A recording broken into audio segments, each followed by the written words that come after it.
Malcolm Hayes walked into Ashbourne Academy holding his 8-year-old daughter's hand, dressed in a gray hoodie, worn sneakers, and the quiet patience of a man used to being judged before he spoke.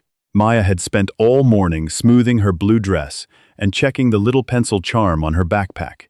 She thought she was walking into the best school in New York. 10 minutes later, a woman in pearls pointed toward a narrow hallway beside the kitchen and said, "Scholarship families use the side entrance." Behind them, rich parents who had bought their children's way in were greeted with coffee, welcome bags, and private teacher appointments. Maya looked up at her father and whispered, "Daddy, why do they have a different door for kids like me?" By noon, those same parents would learn Malcolm Hayes had built Ashbourne for children exactly like his daughter.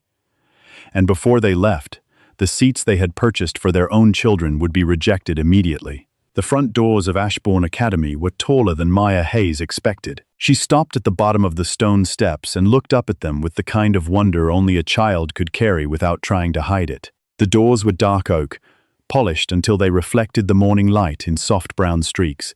Brass handles curved like something from an old library. Above them, carved into pale stone, were 3 words in gold: "Welcome new families." Maya read them twice. Then she looked down at her shoes. They were still clean. She had checked them in the car, then again on the sidewalk. And now once more, before the first step. White shoes, blue dress, backpack on both shoulders. From the zipper of the front pocket hung the pencil charm she had made the night before with painted craft sticks and yellow thread. Malcolm had tied the final knot because Maya said, "First days needed symbols." He stood beside her now in a gray hoodie, dark jeans, and sneakers that had seen too many sidewalks to impress anyone who cared about such things. His hand rested lightly around Maya's. He did not rush her. He knew children sometimes needed a moment before entering rooms adults had already made too complicated. "You ready?" he asked. Maya nodded, then shook her head, then nodded again. "That is a complicated answer," Malcolm said. "I'm ready," she said. "I'm just looking." "At the doors?" "At everything." He followed her eyes. Ashbourne Academy rose behind the iron gates like a place designed to convince parents that the future had an address. Stone buildings, tall windows, blue and gold banners. A courtyard trimmed so neatly it looked less grown than arranged. Cars moved slowly along the circular drive, each one cleaner than the last. Doors opened. Parents stepped out first, then children, then handbags, garment bags, violin cases, wrapped gifts for teachers they had not yet met. Most of the parents looked like they had practiced belonging. The fathers wore navy blazers and quiet watches. The mothers wore cream linen, pearl earrings, sunglasses pushed into perfect hair. Their children carried new backpacks that looked chosen by consultants, and lunch bags, with names stitched into leather tags. Maya watched a blonde girl climb out of a black SUV, while a woman adjusted the girl's collar and said, "Remember, sweetheart? The Whitcombs will be in the priority lounge. Stay near Preston until teacher assignments are posted." The girl nodded like she understood what that meant. Maya did not. She squeezed Malcolm's hand. "Do they already know each other?" "Some of them do." "How?" "Parents know parents." Maya considered that. "Do you know parents?" "I know you. That is not the same."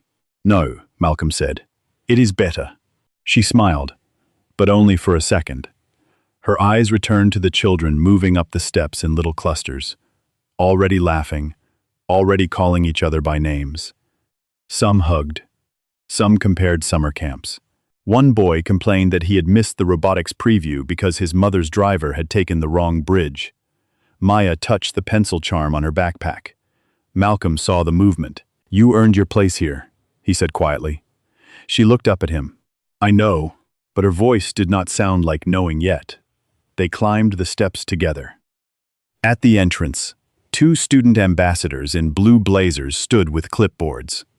One of them, a tall girl with braids pulled into a neat bun, smiled at Maya.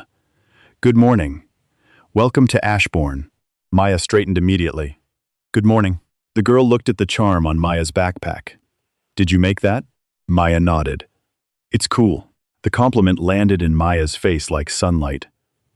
"Thank you." For one small moment, the school became possible again. Then, they walked inside.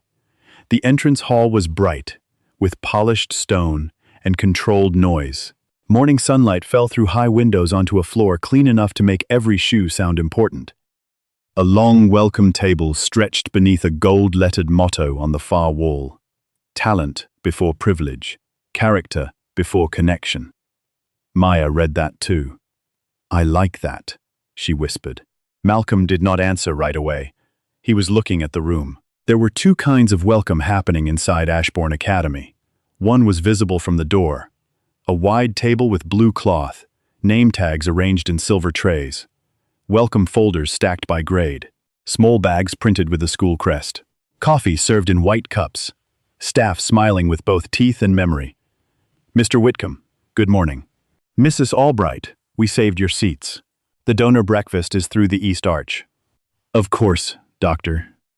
"Langford, your daughter's advisory placement has already been noted." Names moved across the hall like keys opening locks. The second welcome was harder to see, unless someone had spent a lifetime noticing where people were directed, when no one wanted the direction to look cruel. Near the far side of the hall, half hidden behind a standing flower arrangement, a smaller sign pointed toward a narrow corridor. "Access Family Check-In." The letters were printed in the same blue as everything else, polite and clean. A few families stood near it. A grandmother in a church hat held a folder against her chest. A mother in nursing scrubs kept checking her phone while her son stared at the floor. A Latino father with paint still dried near his wrist tried to smooth his daughter's hair with one hand while holding a packet in the other. They were not being mistreated loudly. No one was shouting. No one was blocking them. They were simply being placed somewhere else. Malcolm noticed. Maya noticed less, but she felt the shape of it. Children often did. They could not always name power, but they knew when warmth changed direction. "Where do we go?" she asked. "To the table." "The big one?" "Yes." They crossed the hall. A woman behind the main welcome table looked up from a tablet. Her name tag read, Natalie. Her smile came automatically at first, then paused when her eyes reached Malcolm. It was not a dramatic pause. That was what made it useful. Her gaze moved over his hoodie, his jeans, his sneakers, the simple folder in his hand, the backpack he carried over one shoulder, with Maya's water bottle tucked into the side pocket. Then it moved to Maya. Blue dress, white shoes, handmade charm. Something in Natalie's expression rearranged itself. "Good morning," Malcolm said. "Maya Hayes. Third grade orientation." Natalie tapped the tablet. "Hayes," she repeated. Maya stood very still beside him. The tablet took longer than it should have. Or Natalie made it take longer. Malcolm could not yet tell which. Behind them, more families entered. A white couple stepped around Malcolm without saying, "Excuse me." The woman's perfume reached the table before she did. "Natalie, darling, we're late," she said. The driver got turned around. Natalie's entire face warmed. "Mrs. Whitcomb, of course. Don't worry at all." Malcolm watched the speed of it. No hesitation. No checking of clothes. No careful second look. A boy around Maya's age stood between the couple, tapping at a tablet with bored impatience. His navy blazer looked new and already disliked. A staff member appeared from the side with a folded school sweatshirt. Another handed the mother a coffee. Someone else reached behind the table and produced a welcome bag with a gold ribbon tied to the handle. "Preston's packet is ready," Natalie said. "And Mrs. Whitcomb, Claire is expecting you in the Parent Council Lounge." "Wonderful," the woman said. Maya looked at the gold ribbon bag, then at the plain blue bags on the table, then at Malcolm. Natalie turned back to them, the professional smile returning in a smaller size. "I'm sorry for the delay." Malcolm said nothing. Natalie looked down at the tablet again. "Maya Hayes," she said. "Yes, I see her name." Maya's shoulders loosened. Then Natalie glanced toward the smaller sign by the corridor. "For families receiving support, check-in is being handled through the side hall this morning. They'll make sure you get the appropriate materials." Maya's shoulders tightened again. Malcolm kept his voice even. "We were told to check in here." "Yes. This is the main orientation desk." Natalie smiled carefully. but access families have a separate process. Access families. That's the term we use. For what? Natalie's fingers shifted around the tablet. For families participating in tuition assistance, scholarship transition, or additional placement support. We did not ask for a separate process. It's meant to make the morning easier. For whom? The question was quiet. Natalie's smile thinned. A man behind Malcolm cleared his throat, not loudly, just enough to remind the room that patience was easier for people not being delayed. Maya looked behind them. The man was white, silver-haired, and holding a leather folio. He gave Maya a polite smile that had no kindness inside it, then looked past her as if the table should belong to him next. Natalie lowered her voice. "Mr. Hayes, I promise there's no issue. We just want every family to be where they'll feel most comfortable." Maya looked toward the side corridor. It was narrower than the main hall, less bright. The carpet changed halfway down. A service cart waited near the wall with covered trays and stacked coffee cups. At the far end, a staff member was taping a paper sign to a door. Malcolm saw Maya reading the distance between the front hall and that hallway. He saw her understand, not fully, but enough. Enough to know that some children were welcomed under gold letters, and some children were managed out of sight. Before Malcolm could answer, another voice entered. Soft, expensive, certain. "Natalie, is everything all right?" The woman who approached wore pearls at her throat and carried a clipboard against her chest, like a shield, polished into elegance. She was blonde, composed, and smiling in the way some people smiled when they had already decided the ending of a conversation. Claire Whitcomb did not look at Malcolm first. She looked at Maya. "Oh," she said. "And who is this?" Maya glanced at Malcolm. "Maya Hayes," she said. Claire's smile widened. "Maya, what a beautiful name." "Thank you. And what grade are you joining?" "Third." "How exciting." Claire bent slightly, not enough to meet Maya's level, only enough to perform the idea of warmth. "Are you nervous?" "A little." "That's perfectly natural." Claire's eyes moved to the pencil charm. "Did you make that yourself?" Maya nodded. "My dad helped me tie it." "How creative." The word sounded like a compliment, but it landed differently from the student ambassadors had. That one had made Maya stand taller. This one made her fingers close around the charm. Claire straightened and turned to Malcolm. "And you are?" "Her father." There was a small beat. Claire waited for more. Malcolm gave her nothing. "Of course," she said. "Well, Mr. Hayes." "Mr. Hayes, I'm Claire Whitcomb, Parent Council Chair. I help make sure new families find the right path into Ashbourne." "The right path," Malcolm said. "Yes." She turned her clipboard slightly against her body. "And Natalie is correct. We do have a separate welcome experience for scholarship and access families. It's nothing negative. In fact, many families appreciate a more guided introduction." Maya looked up. "Are we scholarship?" she asked. Claire answered before Malcolm could. "There's no shame in that, sweetheart." The word sweetheart fell over Maya like a hand placed where it had not been invited. Malcolm felt his daughter move half an inch closer. He looked at Claire. "My daughter asked a question, and I answered kindly." "No," Malcolm said. "You answered an assumption." The air around the table changed. It was subtle, but the people closest felt it. Natalie looked down. The silver-haired man behind Malcolm stopped pretending not to listen. Claire's smile remained, but the softness left it. "I'm sorry if you feel that way," she said. "I didn't tell you how I felt." Claire took one breath through her nose. Across the hall, the Whitcomb boy had been handed his gold ribbon welcome bag. His mother laughed with another parent near the lounge entrance. A staff member pointed them toward a set of double doors where warm light and coffee waited. Maya watched as the boy pulled something from the welcome bag. A school pin, a map, a schedule printed on thick paper. He looked bored by all of it. Maya had not been given a name tag yet. She had not been given a bag. She had not been welcomed past the table. "Mrs. Whitcomb," Natalie said softly. "Perhaps we should." "I can handle it." Claire did not look at her. She kept her eyes on Malcolm. "Mr. Hayes, Ashbourne is a very special environment. We have families from many backgrounds. And part of making everyone feel included is recognizing that different families have different needs." "Included," Malcolm repeated. "Yes, by sending some through the side hall." Claire's face tightened by a fraction. "It is not a side hall. It is an access orientation area. Maya looked again. "It's by the kitchen," she said. The words came out small, honest, and devastating.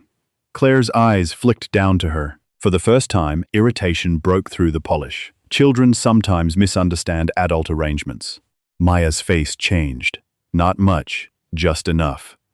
Malcolm had seen that look before on children in grocery stores, airports, school offices, apartment lobbies.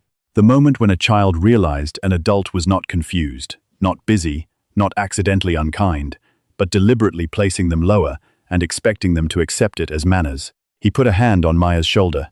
"She understands perfectly." A woman nearby turned to look. Then another. No one said anything. That was part of the machinery too. Polite rooms depended on witnesses who preferred quiet to courage. Claire noticed the attention and adjusted her tone. "Mr. Hayes, no one is trying to exclude your daughter, but we do have procedures. Do all new students use the same entrance?" "That depends on the family's orientation category." "Who decides the category?" "Our admissions team."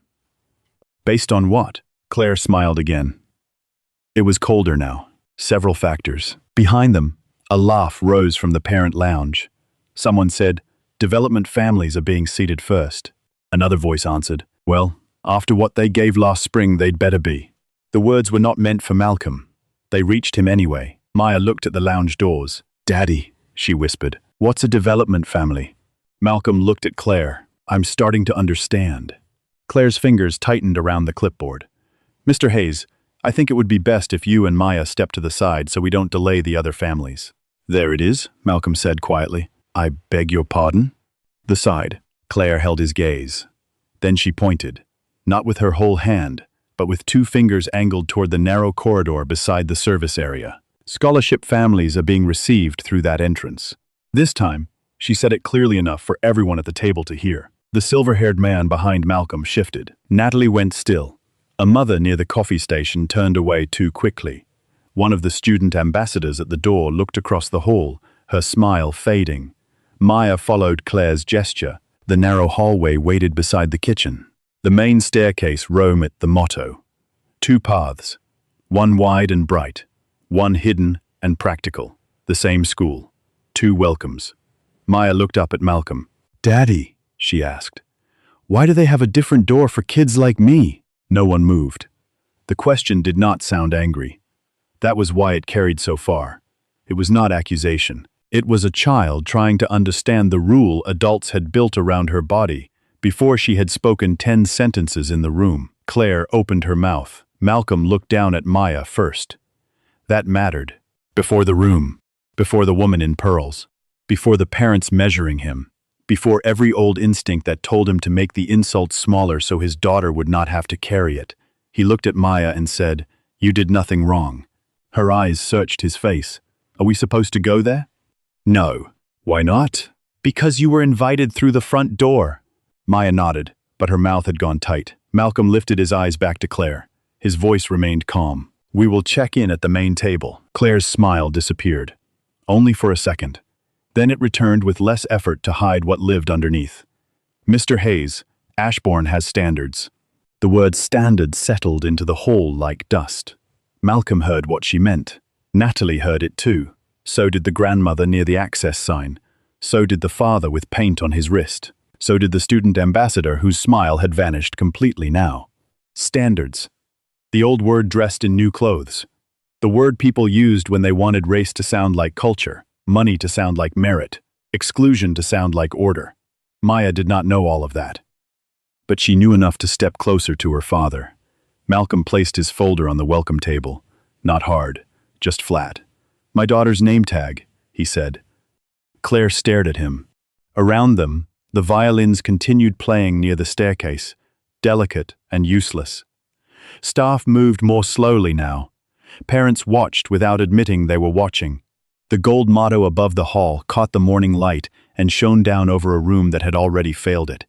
Talent before privilege, character before connection. Maya's pencil charm hung motionless from her backpack. Malcolm looked at the side hallway, then at the main staircase, then at the faces of the people who had built a polite little border in the middle of a school and expected his daughter to cross it quietly. He said nothing more, not yet, but his hand settled gently over Maya's shoulder. And for the first time that morning, the room was no longer deciding whether Malcolm Hayes belonged inside Ashbourne Academy. It was beginning, without knowing it, to give him every reason to take the school back. Natalie found Maya's name tag after Claire Whitcomb stopped smiling. It had been there the whole time. Malcolm saw it before Natalie touched it, tucked between two other third-grade cards in a silver tray near the front of the welcome table. White card, blue border, Maya Hayes printed in clean block letters under the Ashbourne crest. Natalie picked it up with careful fingers, as if the paper had become evidence. "Here you are," she said. Maya reached for it, then hesitated. Children knew when adults made simple things heavy. Malcolm took the name tag first and held it out to his daughter himself. Maya clipped it to the front of her dress, crooked the first time, then straightened it with both hands. Claire watched the motion. A name tag should have ended the matter. It should have turned Maya from question to student. It should have made the path obvious. But Ashbourne's entrance hall had already shown its real map. The name tag admitted Maya onto paper. The room had not admitted her yet. Natalie reached behind the table for a welcome bag.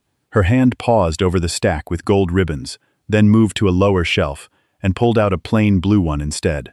Maya noticed. So did Malcolm. The blue bag had the same crest, but the paper was thinner.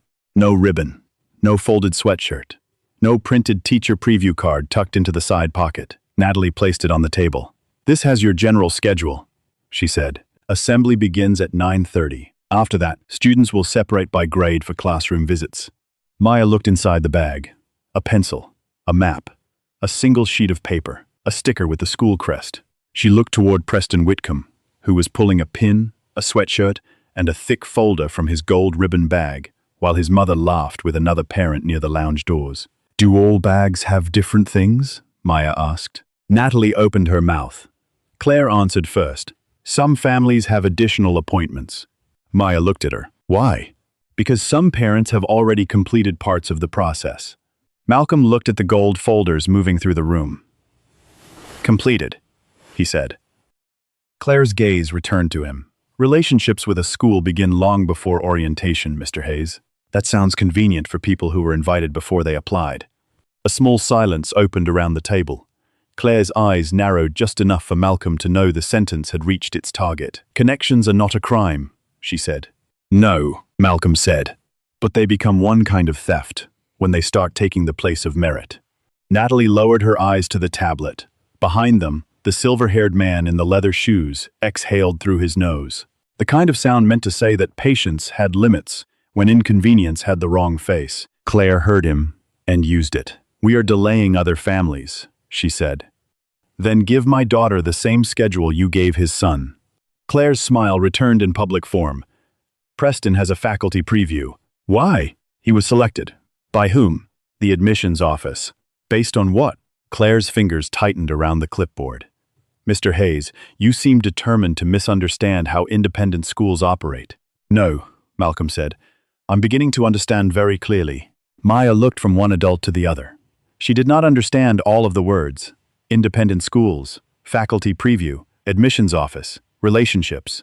But she understood tone. She understood that Preston had something she did not. She understood that when she asked why, adults answered as if the question itself was rude. That was how inequality often entered a child. Not as a lesson. As a rule, no one would explain. A bell chimed softly from somewhere near the staircase. Staff began guiding families toward different parts of the hall. "New donor families this way for the parent council breakfast. Priority third-grade families. Miss Klein is ready for classroom preview. Legacy families, please gather by the east arch. Access families, side hall, please." The words moved through the hall in layers. Donor. Priority. Legacy. Access. 4 doors pretending to be one school. Malcolm watched each group form. The donor families did not look surprised. They moved easily, with the calm of people who had received instructions privately before the public morning began. Their children were led toward the wide staircase, where a teacher in a blue scarf greeted them by name.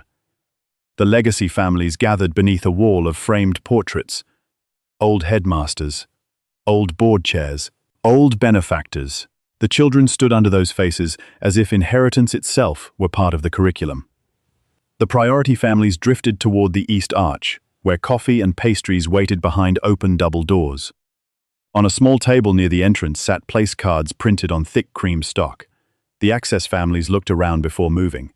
Some had not heard the announcement clearly. Some had heard it too clearly and needed a second to decide whether obedience would hurt less than attention. The grandmother in the church hat took her grandson's hand. The mother in scrubs folded her phone into her pocket. The father, with paint on his wrist, lifted his daughter's backpack higher on his shoulder and gave her a smile that tried too hard. Maya watched them. Then she looked at Malcolm. Are they new too? Yes. Why aren't they going with everyone else? Claire's voice came from above her. Because schools like Ashbourne try to meet families where they are. Malcolm looked at her. You keep saying that like it's kindness. It is kindness. No. Kindness does not need a smaller hallway. The grandmother near the access sign looked up, only for a second. Then she looked away. But Malcolm had seen it. Claire had too, and it annoyed her. Not because she felt wrong, but because Malcolm's words were beginning to give language to something the room depended on, keeping wordless. A tall man in a charcoal suit approached then, saving Claire from having to answer. He moved with the easy entitlement of someone used to being expected. His hair was silver at the temples, his smile quick, his attention already half beyond the person in front of him.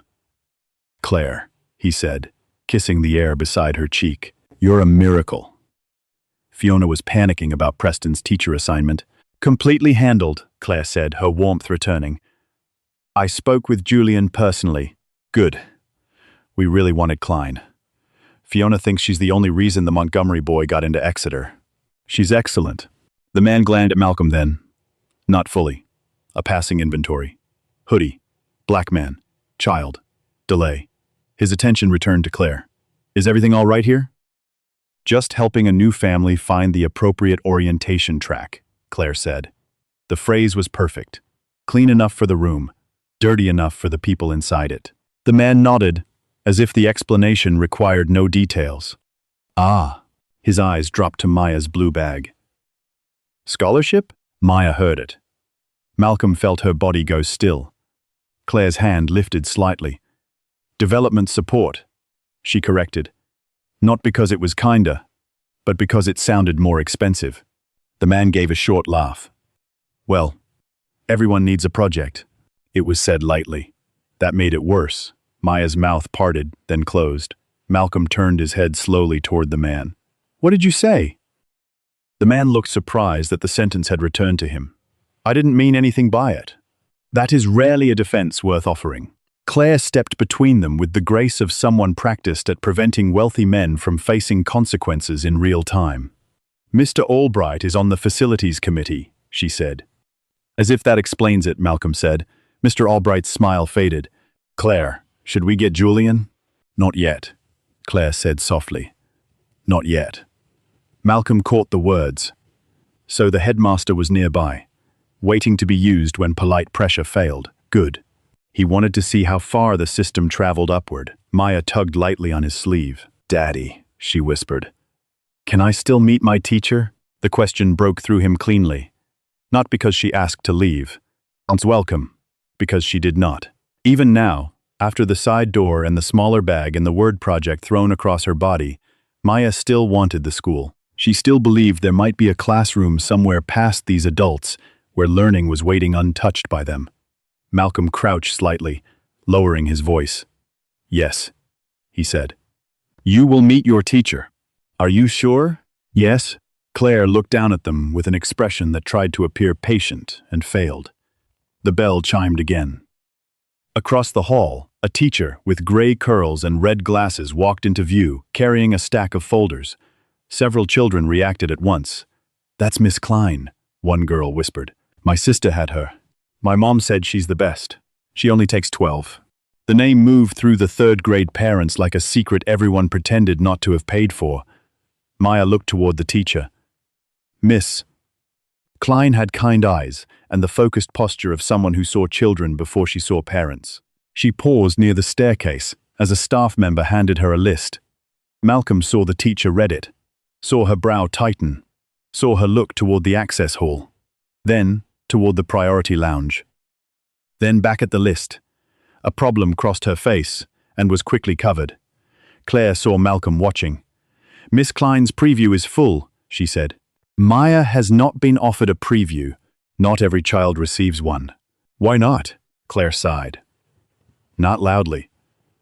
Just enough to let nearby parents know she was being burdened with someone unreasonable. "Mr. Hayes, Ashbourne receives far more qualified applicants than it can accommodate. Families who demonstrate deep commitment to the school community often receive additional opportunities." "Deep commitment," Malcolm said. "Yes." "Measured in checks?" Claire's eyes flashed. "That is offensive. Is it inaccurate?" Mr. Albright shifted beside her. Natalie looked as though she wished the marble floor would open and take the welcome table with it. Before Claire could answer, the East Lounge doors opened wider, and another staff member stepped into the hall. "Priority families for Klein, please." Preston Whitcomb groaned. "Do I have to go?" His mother smoothed his hair. "Yes, sweetheart. Miss Klein is very important. I don't even like reading." Maya looked at him. Just looked. She had read 3 books that week because she thought Ashbourne students would talk about books. She had written questions in the margins of a borrowed library copy because Malcolm told her real readers argued politely with pages. She had stayed awake the night before wondering whether her new teacher would like science or stories better. Preston did not like reading. Preston had a preview with Miss Klein. Maya had a side hall. Something in her face folded inward. Malcolm stood. "Who assigned those previews?" he asked. Claire's patience began to fray. "I am not going to discuss another child's placement with you. I didn't ask about another child. I asked about the process. The process is handled by people who understand the school. Then bring one." A few heads turned fully now. Claire lowered her voice. "You are creating a scene." "No," Malcolm said. "You created the scene when you pointed my daughter toward the service corridor. I'm only refusing to pretend it was hospitality." The grandmother in the church hat stopped walking. The mother in scrubs looked back. The father, with paint on his wrist, turned as if Malcolm had said something he had not allowed himself to say. Claire's face hardened. For the first time, the pearls and dress and carefully trained smile could not hide what lived underneath the performance. "Mr. Hayes, families come to Ashbourne because we protect a certain environment." There was the real sentence. Not the whole truth, but enough of it. "A certain environment," Malcolm repeated. "Yes. For children. For excellence." Maya looked at Claire. "Am I not excellent?" The hall quieted in a way no bell could have commanded. Claire blinked. The question had no anger in it. That made it impossible to answer safely. If she said yes, her behavior condemned her. If she said no, she would have to reveal herself plainly. So she chose the third option. Adults often chose, when children cornered them with truth. She ignored the child and spoke to the father. "Mr. Hayes, I think this conversation would be better handled privately." "Of course you do. Privacy protects dignity." "Whose?" Claire's jaw tightened. Mr. Albright muttered, "This is absurd." Malcolm did not look at him. The words were not worth the dignity of a response. Miss Klein, still near the staircase, had stopped pretending to review her folders. Her eyes were on Maya now. There was something in her face Malcolm recognized from honest teachers trapped inside dishonest systems: worry, anger, and calculation. She started to move toward them. A younger staff member touched her elbow and whispered something. "Miss." Klein looked at the staff member. The staff member looked toward Claire.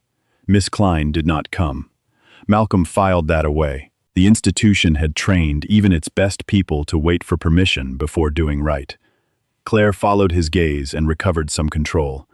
"Miss Klein has responsibilities this morning." "To whom?" "To the children assigned to her preview, assigned by the same process that sends other children through the side hall." "Enough," Claire said. The word came out sharper than she intended. Maya flinched. Malcolm's hand moved instantly to her shoulder. That was when Claire realized she had made a visible mistake. She smoothed her expression. "I mean," she said, softer now, "this is not the appropriate place for this conversation." Malcolm looked around the entrance hall. The motto above the wall, the welcome table, the side sign, the gold bags, the blue bags, the teacher preview list, the donor lounge, the children watching, "It seems like exactly the place," he said. A small movement began near the side hall. The Access families had paused. Not dramatically. Not in protest. They simply stopped pretending they were not part of the same story. The grandmother in the church hat stood with her grandson's hand in hers. The mother in scrubs kept one palm on her son's shoulder. The father, with paint on his wrist, held his daughter's backpack and watched Malcolm with a look that was not hope yet, but was no longer resignation. Claire saw them watching too. That was what pushed her. Not the insult, not Maya's question, not the unfairness. The witnesses. Systems like Ashbourne's did not fear doing harm. They feared harm becoming visible. Claire turned to Natalie. "Please call Julian." Natalie looked up, "Mrs. Whitcomb." "Now." Natalie picked up the phone at the end of the welcome table with fingers that did not quite steady. Maya looked at Malcolm. "Who's Julian?" "The headmaster," Claire said before Malcolm could answer. She made the title sound like a door closing. Then she bent toward Maya again, smile restored in miniature. "Don't worry, sweetheart, we'll get this sorted." Maya did not smile back. "My name is Maya." Another silence. Smaller this time. Sharper. Claire straightened. Preston, who had been halfway toward the priority lounge, turned back just long enough to look at Maya's blue bag. "My mom said some kids only get in because the school needs pictures for the brochure," he said. His mother hissed his name. Claire closed her eyes for 1 second. Not because the words were wrong. Because they had arrived too early again, Maya looked down at the crest on her bag. The handmade pencil charm hung beside it, bright and small and suddenly very childish in a room where childhood had been sorted by donor category before 9:30 in the morning. Malcolm looked at Preston, then at Claire, then at all the adults who had heard a child repeat the architecture of their prejudice and were now trying to decide whether to correct the boy or protect themselves. No one spoke first. So, Malcolm did. "Who taught him that?" Preston's mother flushed. "He's a child. Children repeat what rooms reward." Claire's voice came quietly. "That is enough." Malcolm turned back to her. "No," he said.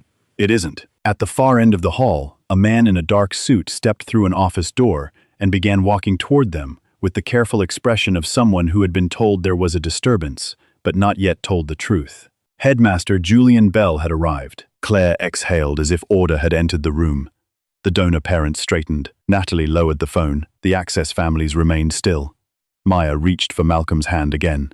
He took it, and as the headmaster crossed the polished floor beneath the motto, Malcolm understood something with a clarity that settled cold and calm inside him. This was no longer about a mistaken table. It was not about one woman in pearls. It was not even about a little girl sent toward the side door. The whole room had been arranged to teach children who mattered before the first lesson began. And Ashbourne Academy, whatever it claimed on its walls, had learned to speak the language of money more fluently than the language of courage. Headmaster Julian Bell did not hurry across the entrance hall. That was the first thing Malcolm noticed. A man who believed a child had been harmed would have moved differently. A man who believed a family had been mistreated at the front door of his school would have crossed the floor with urgency in his shoulders, concern in his face, apology arriving before explanation. Julian Bell moved like a man approaching disorder. Controlled pace, measured expression, one hand smoothing the front of his dark suit as if authority lived in the absence of wrinkles. He was tall, narrow, and polished in the careful way of men who understood that expensive schools preferred their power calm. His silver-framed glasses sat low on his nose. His hair was trimmed close at the sides. A blue Ashbourne pin rested on his lapel, small enough to look humble and placed well enough to be noticed. Parents parted for him. Not dramatically, they simply made room without being asked. The donor families near the lounge turned their bodies toward him with visible relief. Claire Whitcomb lifted her chin, as if the correct adult had finally arrived. Maya felt the change in the room before Malcolm explained it. She moved closer to his leg. "Is he the principal?" she whispered. "Headmaster," Malcolm said. "Is that different? In places like this, they like it to be." Maya looked up at him, unsure whether that was a joke. Malcolm did not smile. Bell reached Claire first, not Malcolm. That was the second thing Malcolm noticed. The headmaster bent slightly while Claire spoke near his ear. Her voice was low enough to look discreet and loud enough for Malcolm to catch fragments, refusing the access process. "Upsetting other families," Challenging staff in front of children. Uncomfortable tone. Malcolm watched Belle's face as he listened. Nothing in it changed when Claire said access. Nothing changed when she said uncomfortable. Nothing changed when she gestured toward Maya with the clipboard. Belle did not look at the side hall. He did not look at the grandmother holding her grandson's hand near the access sign. He did not look at the mother in scrubs, whose son had begun picking nervously at the edge of his folder. He did not look at the father with paint on his wrist, standing half in and half out of the corridor, as if he had spent his life being told the correct place for him was almost, but never fully, inside. Belle looked at Malcolm only after Claire finished. The order mattered. "Mr. Hayes," he said, extending a hand. Malcolm looked at the hand for 1 second before taking it. Belle's grip was dry and brief. Julian Bell, headmaster of Ashbourne Academy. Malcolm Hayes. Belle's eyes moved over his face with the polite emptiness of someone searching for significance and not finding enough to inconvenience himself. A flicker passed through his expression at the surname. Hayes. It should have done more than flicker. But assumption was a powerful editor. It removed inconvenient possibilities before a man had to consider them. Belle glanced at Maya's name tag, then at Malcolm's hoodie, then at the blue welcome bag in Maya's hand. The flicker disappeared. "First of all," Belle said, with the practiced warmth of a man beginning from the middle of the truth, "welcome to Ashbourne. We're delighted to have Maya joining us." Maya looked at him. "Are you?" The question was quiet. Belle blinked once. Claire's lips pressed together. Several parents looked away with the sudden fascination of people discovering architectural details on the ceiling. Malcolm did not correct Maya. Belle recovered quickly. "Of course we are," he said. "Every child admitted to Ashbourne has something special to offer. Then why did she tell me to use the side door?" Belle's smile held, but something behind it tightened. There were questions adults liked from children. "What book should I read? Where is my classroom? May I join the club? How do I make the school proud?" Maya's question was not one of those. It required the headmaster to choose between the child in front of him and the structure behind him. Belle chose structure. "I think there may have been a misunderstanding," he said. Malcolm felt Maya's fingers tighten around his. He had heard that sentence in many rooms across his life. A misunderstanding, the soft burial cloth placed over deliberate things. Belle turned to Malcolm. "Our orientation process has several pathways depending on family needs. Some families benefit from a more personal introduction to Ashbourne." "Personal," Malcolm said. "Yes. In the hallway beside the kitchen." Belle's smile thinned. "It is a secondary welcome area." Maya looked toward the corridor. "It says, access, family check-in." Belle followed her gaze, then looked back with the air of a man regretting signage more than practice. "Yes. We use that term for families receiving additional guidance." "What kind of guidance?" Malcolm asked. Belle's voice grew slightly cooler. "Mr. Hayes, I'm happy to discuss process with you, but I would prefer not to do it in the middle of the entrance hall. I'm comfortable here." That is exactly the concern. A few donor parents shifted. Claire lowered her eyes, hiding satisfaction badly. Malcolm waited. Belle seemed to hear his own sentence a moment too late and tried to soften it. "What I mean is, orientation mornings are busy. Emotions run high. Children are present. It is often best to move sensitive conversations to a more private setting." "Sensitive for whom?" Belle paused. "For everyone involved." "No," Malcolm said. "It became sensitive when my daughter asked why she was being sent through a different door. Before that, it was just your policy." The entrance hall had grown too aware of itself. The string quartet near the staircase kept playing, but the music sounded smaller now, crowded out by the silence forming around the welcome table. Children watched from behind their parents. Parents pretended to adjust sleeves, folders, hair, anything that allowed them to keep listening without becoming responsible for what they heard. Belle noticed the attention. Like Claire, he responded not to the harm, but to its visibility. "Mr. Hayes," he said, lowering his voice, "I understand that this may feel uncomfortable." "There it is again," Malcolm said. Belle frowned. "Excuse me? Feel uncomfortable. Misunderstanding. Private. Guidance." Malcolm looked at the smaller sign near the corridor. "You have a lot of words for one door." Claire stepped in. "Julian, perhaps we should not continue this in front of the children."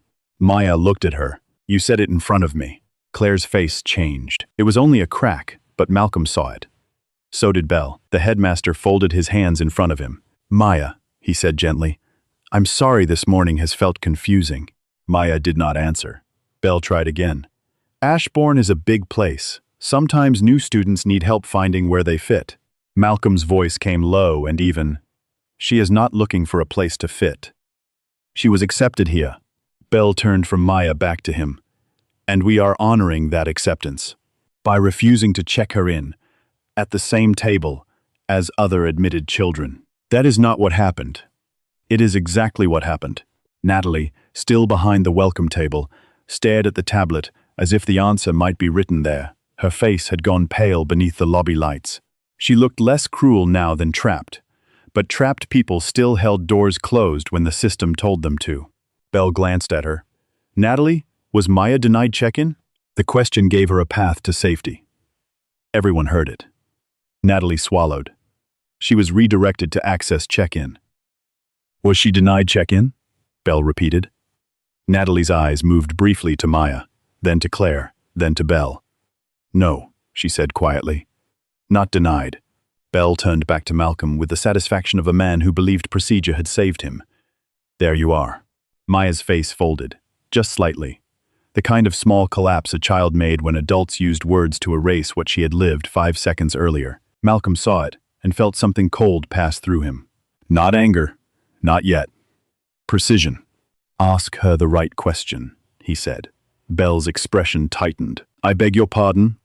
"Ask whether my daughter was treated the same way as Preston Whitcomb." Claire went still. Mr. Albright, still near the edge of the gathering, looked toward the lounge doors. Bell did not ask. That was answer enough. Instead, he said, "Families have different schedules. Ask whether Maya received the same welcome bag." "That is not." "Ask whether she was offered the same teacher preview. Previews are limited." "Ask whether anyone assumed Preston needed additional guidance before checking his paperwork." Bell's jaw shifted. Malcolm kept his voice at the same level. "Ask whether any donor family was pointed toward the service corridor." The word service moved through the room more sharply than Side had. Because everyone had seen the cart. Everyone had seen the kitchen door. Everyone had understood. Bell's face cooled. "Mr. Hayes, I can see that you are upset." "No," Malcolm said. "You can see that I'm accurate." The grandmother near the access sign lowered her eyes, but Malcolm saw her mouth press into a line. Maya looked up at him with something like surprise. She had seen her father calm before. She had seen him serious. She had seen him quiet when people cut ahead of them in lines, or spoke to him as if patience were proof of weakness. But she had not seen him like this. Still enough to make other people restless. Bell seemed to reach the same conclusion. Malcolm's calm was not deference. It was refusal. Worse, it was refusal without giving the room an excuse to call him aggressive. That made him harder to remove politely. So Bell changed strategies. "Mr. Hayes," he said, "I would like to invite you and Maya to my office." Claire's shoulders relaxed. "There," Bell continued. "We can review her orientation materials, clarify any confusion, and ensure she begins her Ashbourne journey with dignity." Malcolm looked toward the wide staircase where priority children were being led upward. "Will the other third graders be meeting their teachers now?" Bell hesitated. "Some are beginning preview sessions. Then Maya should be with them. Maya has not been assigned a preview this morning." "Why?" Bell's expression became official. "Preview sessions are not part of the standard orientation guarantee." "No, they're part of the purchased one." A murmur traveled near the coffee station. Claire's voice cut through it. "That is an outrageous accusation." Malcolm looked at her. "You seem familiar with it." Color rose in her cheeks. Bell lifted one hand. "Enough." The word was smooth, not loud, but it carried institutional weight. Not the weight of truth, the weight of a man accustomed to stopping conversations by naming their limit. Malcolm did not move. Bell lowered his hand. "I will not have new families arrive to a public confrontation." "Then stop confronting my daughter with a separate door." For the first time, Bell's mask slipped enough to show irritation. "You are making this more difficult than it needs to be." Maya looked at him. "Why is it difficult to let me stand with the other kids?" Bell had no answer ready for that. Claire did. Because not every child starts from the same place. Maya turned to her. I started at the front door. The sentence fell cleanly. For 1 second, Malcolm wanted to smile. Not because any of this was funny. Because his daughter, small and wounded, and still standing beneath a room that had tried to sort her, had found the center of it without being taught. Claire looked as if Maya had slapped her. Belle spoke before she could.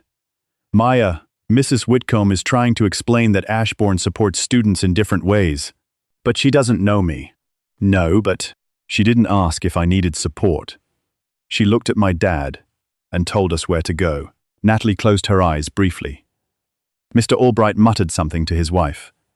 A boy near the staircase whispered, "Who is she?" And his mother hushed him.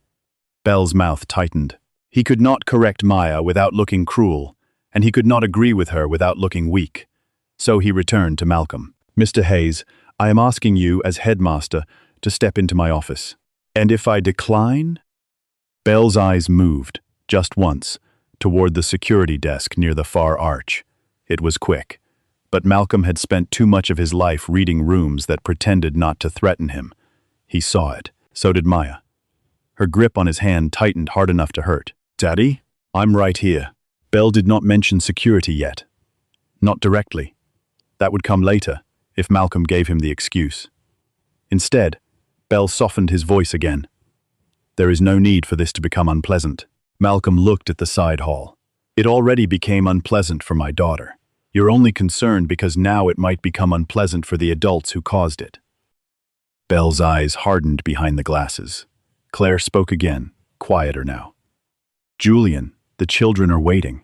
It was a reminder, not about children generally, about the children in the priority group, the children whose parents had donated, hosted, recommended, introduced, and expected. The children Ashbourne had learned to disappoint last. Belle nodded. "Mr. Hayes, Maya is welcome to attend the General Assembly at 9:30. Until then, there is no academic programming assigned to her." Malcolm glanced at Preston Whitcomb, who was being guided toward the staircase with the other priority children. "And Preston?" Belle followed his gaze. "Preston has a separate appointment. Academic? Introductory? With Miss Klein." Belle did not answer. He did not need to. Maya looked toward Miss Klein again. The teacher stood near the bottom of the stairs, still holding her folder, still watching in helpless increments. Her eyes met Maya's for half a second. Something like apology crossed her face. Maya looked away first. That hurt Malcolm more than Claire's words had, because a child could recover from a stranger's cruelty. It was harder to recover from watching good people fail quietly. Belle stepped slightly closer. "Mr. Hayes, my office." "No." The word was plain. The room felt it. Claire inhaled sharply. Belle stared at him. "I'm sorry? We are not leaving the main hall to make your donors comfortable. This is not about donors. It has been about donors since we walked in." "That is a serious claim." "Yes." "Based on what evidence?" Malcolm looked at the hall. The gold ribbon bags. The private coffee lounge. The priority teacher previews. The language your staff uses when speaking to families without expensive shoes. The access sign hidden behind flowers. The way Mrs. Whitcomb knew where to send my daughter before asking one question about her.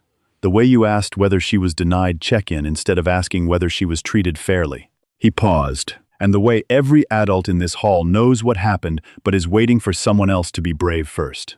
The words did not land loudly. They landed everywhere. Near the access sign, the mother in scrubs looked down at her son, then lifted her chin. The father, with paint on his wrist, stopped holding his daughter's backpack like an apology. The student ambassador at the front doors took one step back from her clipboard, eyes fixed on Malcolm. Belle's face changed. Not with guilt, with calculation. Malcolm had given the room language. That was dangerous. A policy could survive resentment. It could survive gossip. It could survive the quiet hurt of families who went home and told themselves not to make trouble because their children still needed opportunities. It could not survive being named in front of everyone. Claire understood that too. "Julian," she said, voice low, "this is completely inappropriate." Belle nodded once. Then he made his decision. "Natalie," he said, "please continue check-in for other families." Natalie looked at Malcolm, then at Belle. "Yes, headmaster." Belle turned to the gathered parents. "Ladies and gentlemen, Orientation programming will continue as scheduled. Thank you for your patience. The sentence attempted to close the event, but no one moved immediately. They were waiting to see whether Malcolm would be moved. Bell turned back to him. Mr. Hayes, since you are refusing a private conversation, I will make this clear. Maya remains welcome at Ashbourne, but your conduct this morning is creating disruption. If you continue to obstruct staff and interfere with scheduled programming, I will have to reconsider your presence on campus today.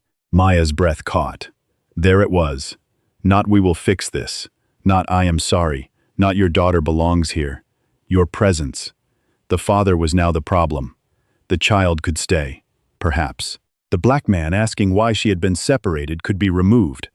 Malcolm felt Maya shift against him. He lowered his voice for her. Listen to me. You did nothing wrong.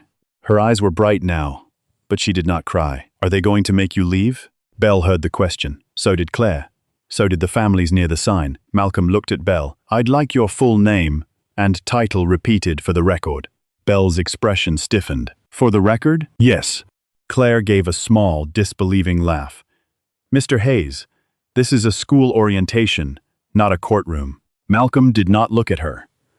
Belle studied him, trying for the first time to decide whether the man in the hoodie was something other than what the room had agreed he was. But pride is a slow learner. Julian Arthur Bell, he said, headmaster of Ashbourne Academy. And your decision is that my daughter may attend General Assembly, but I may be removed from campus for asking why she was directed away from the main check-in. That is not an accurate summary. Then correct it. Belle's mouth opened. No correction came, because the summary was ugly only because it was accurate. Maya looked from Belle to Claire to Natalie, then back at the side hall. The families who had been sent there still had not gone fully inside. They waited, caught between fear and recognition. A staff member near the corridor whispered, "Please, this way," but no one followed. For the first time that morning, the access line had stopped moving. Bell saw that, and his patience broke another inch. Mr. Hayes, I am asking you one final time to step into my office. And I am asking you one final time, Malcolm said, to check my daughter in through the front door like every other admitted child. Bell's eyes moved again toward the security desk. This time, he did not hide it well. Maya saw enough to step in front of Malcolm's leg, as if her small body could block the direction of the room. Malcolm placed one hand gently on her shoulder and moved her back beside him. No, he said softly, you don't stand in front of me. You stand with me. Maya swallowed and nodded. Then a voice came from the access line. Quiet, shaky, but clear. My grandson didn't get a welcome bag either. Everyone turned. The grandmother in the church hat stood near the side sign, one hand on the shoulder of the boy beside her. The boy stared at the floor, mortified, but she kept her chin up. Natalie looked stricken. Belle's face darkened. Claire's lips parted. The grandmother continued, not loudly, because she did not need to be loud now that someone had made quiet possible. They told us our packet was in the other room, but I saw those children get theirs here. The mother in scrubs spoke next. My son was told his teacher meeting wasn't available, but we heard 3 other families get sent upstairs. The father, with paint on his wrist, looked at his daughter, then at Belle. They asked me if I was delivering something when I came in. A ripple moved across the hall, not outrage. Recognition. The kind a room tried to avoid because once one person said the thing, others could no longer pretend their own hurt had been private. Belle lifted both hands. Please, I understand there are concerns, and we will address them appropriately. When? Malcolm asked. Belle looked at him. After orientation. After the families you embarrassed have already accepted the hallway. Belle's face hardened completely now. Security, he said. The word entered the hall like a door locking. Maya's hand tightened around Malcolm's. Claire looked relieved. Natalie looked sick. 2 security officers near the far arch straightened, uncertain at first, then began to move. They were not rushing. They had been trained, like everyone else in the room, to keep things quiet. Malcolm watched them approach. He did not step back. He did not raise his voice. He simply took out his phone. Belle saw the movement. Mr. Hayes, phones are not permitted for recording during student orientation. I'm not recording. Then what are you doing? Malcolm found the number. A name appeared on the screen. Eleanor Price. He pressed call. Then he lifted the phone to his ear and looked at Headmaster Julian Bell, at Claire Whitcomb, at the welcome table, at the side sign hidden behind flowers, at his daughter standing beneath a motto that had been turned into decoration by people who no longer feared its meaning. The call connected. Malcolm said only one sentence. "Eleanor, I'm at Ashbourne with Maya, and I need you in the front hall." He listened for 3 seconds. Then he ended the call. Bell stared at him. Claire frowned. "Who is Eleanor?" Malcolm put the phone back in his pocket. "No one you were expecting," he said. The security officers stopped a few feet away. The room held its breath, and Maya, still gripping her father's hand, looked at the side door one more time. It no longer looked like a hallway. It looked like proof. No one asked Malcolm who Eleanor was. Not immediately. The question hung in the entrance hall without finding a brave mouth. Claire Whitcomb wanted to ask. Malcolm could see it in the way her eyes narrowed after he put the phone away. Headmaster Bell wanted to ask too, but his pride would not allow him to appear uninformed in front of the families he had spent years convincing that he knew every important person before they entered the building. So they waited. That was the strange thing about powerful rooms. They could move quickly when they believed the target was weak. They could summon security, redirect children, close doors, smooth language over insult, protect donors with a glance. But the moment uncertainty entered, the whole machine slowed down. Malcolm had introduced uncertainty, not enough to save Maya from the morning, enough to make them hesitate before making it worse. The two security officers stood several feet away, caught inside the awkward space between instruction and doubt. One was older, with a close gray beard and heavy shoulders. The other was younger, taller, his eyes moving between Bell and Maya, as if he had not expected the disturbance to involve an 8-year-old girl in white shoes. Bell seemed to notice their hesitation. "Gentlemen," he said quietly, "please stand by. Stand by. Not escort him out. Not yet." Claire's lips pressed into a thin line. She did not like delay. Delay gave ordinary people time to think. Delay gave witnesses time to remember what they had seen. Around the hall, orientation had not resumed, no matter how many times Bell tried to make it so. Parents still held coffee cups without drinking. Children still watched from stair edges and lounge doors. Staff members shifted folders from one arm to another. The access families remained near the side corridor, no longer fully in line, not yet fully in revolt. Maya stood beside Malcolm with her name tag clipped to her dress and the plain blue welcome bag hanging from one hand. The bag looked too light. Malcolm had noticed that from the moment Natalie gave it to her, it was not the weight of paper that mattered. It was the message. Some children were given fullness. Some were given proof that they had been counted only after someone reminded the room they existed. Maya noticed too. Children noticed everything adults hoped they would outgrow before they understood. Preston Whitcomb had not gone upstairs. His mother had pulled him back after his brochure comment, but not far enough to remove him from the story. He stood near the lounge entrance with his tablet under one arm, looking bored now that adult tension had lasted longer than entertainment. His blazer sleeve had folded at the cuff. A gold ribbon welcome bag sat at his feet, open, spilling privileges he did not care to hold. A sweatshirt, a school pin, a printed map, a private teacher preview card, a blue notebook stamped with his initials, a small envelope marked Family Reception East Room. Maya's eyes went to the notebook. Not long. Long enough. Preston saw her looking. "What?" he said. "Mrs." Whitcomb touched his shoulder. "Preston. Don't." But her voice was weary, not corrective. It was the tone of a mother embarrassed by timing, not content. Preston looked at Maya's bag. "You didn't get one?" Maya did not answer. He looked at the plain blue paper in her hand and smirked with the casual precision of a child trained by rooms that never denied him enough to teach him mercy. "My mom said the real students get the full packet." The words were small. The effect was not. Maya's fingers tightened around the bag handle until the paper twisted. Claire closed her eyes briefly.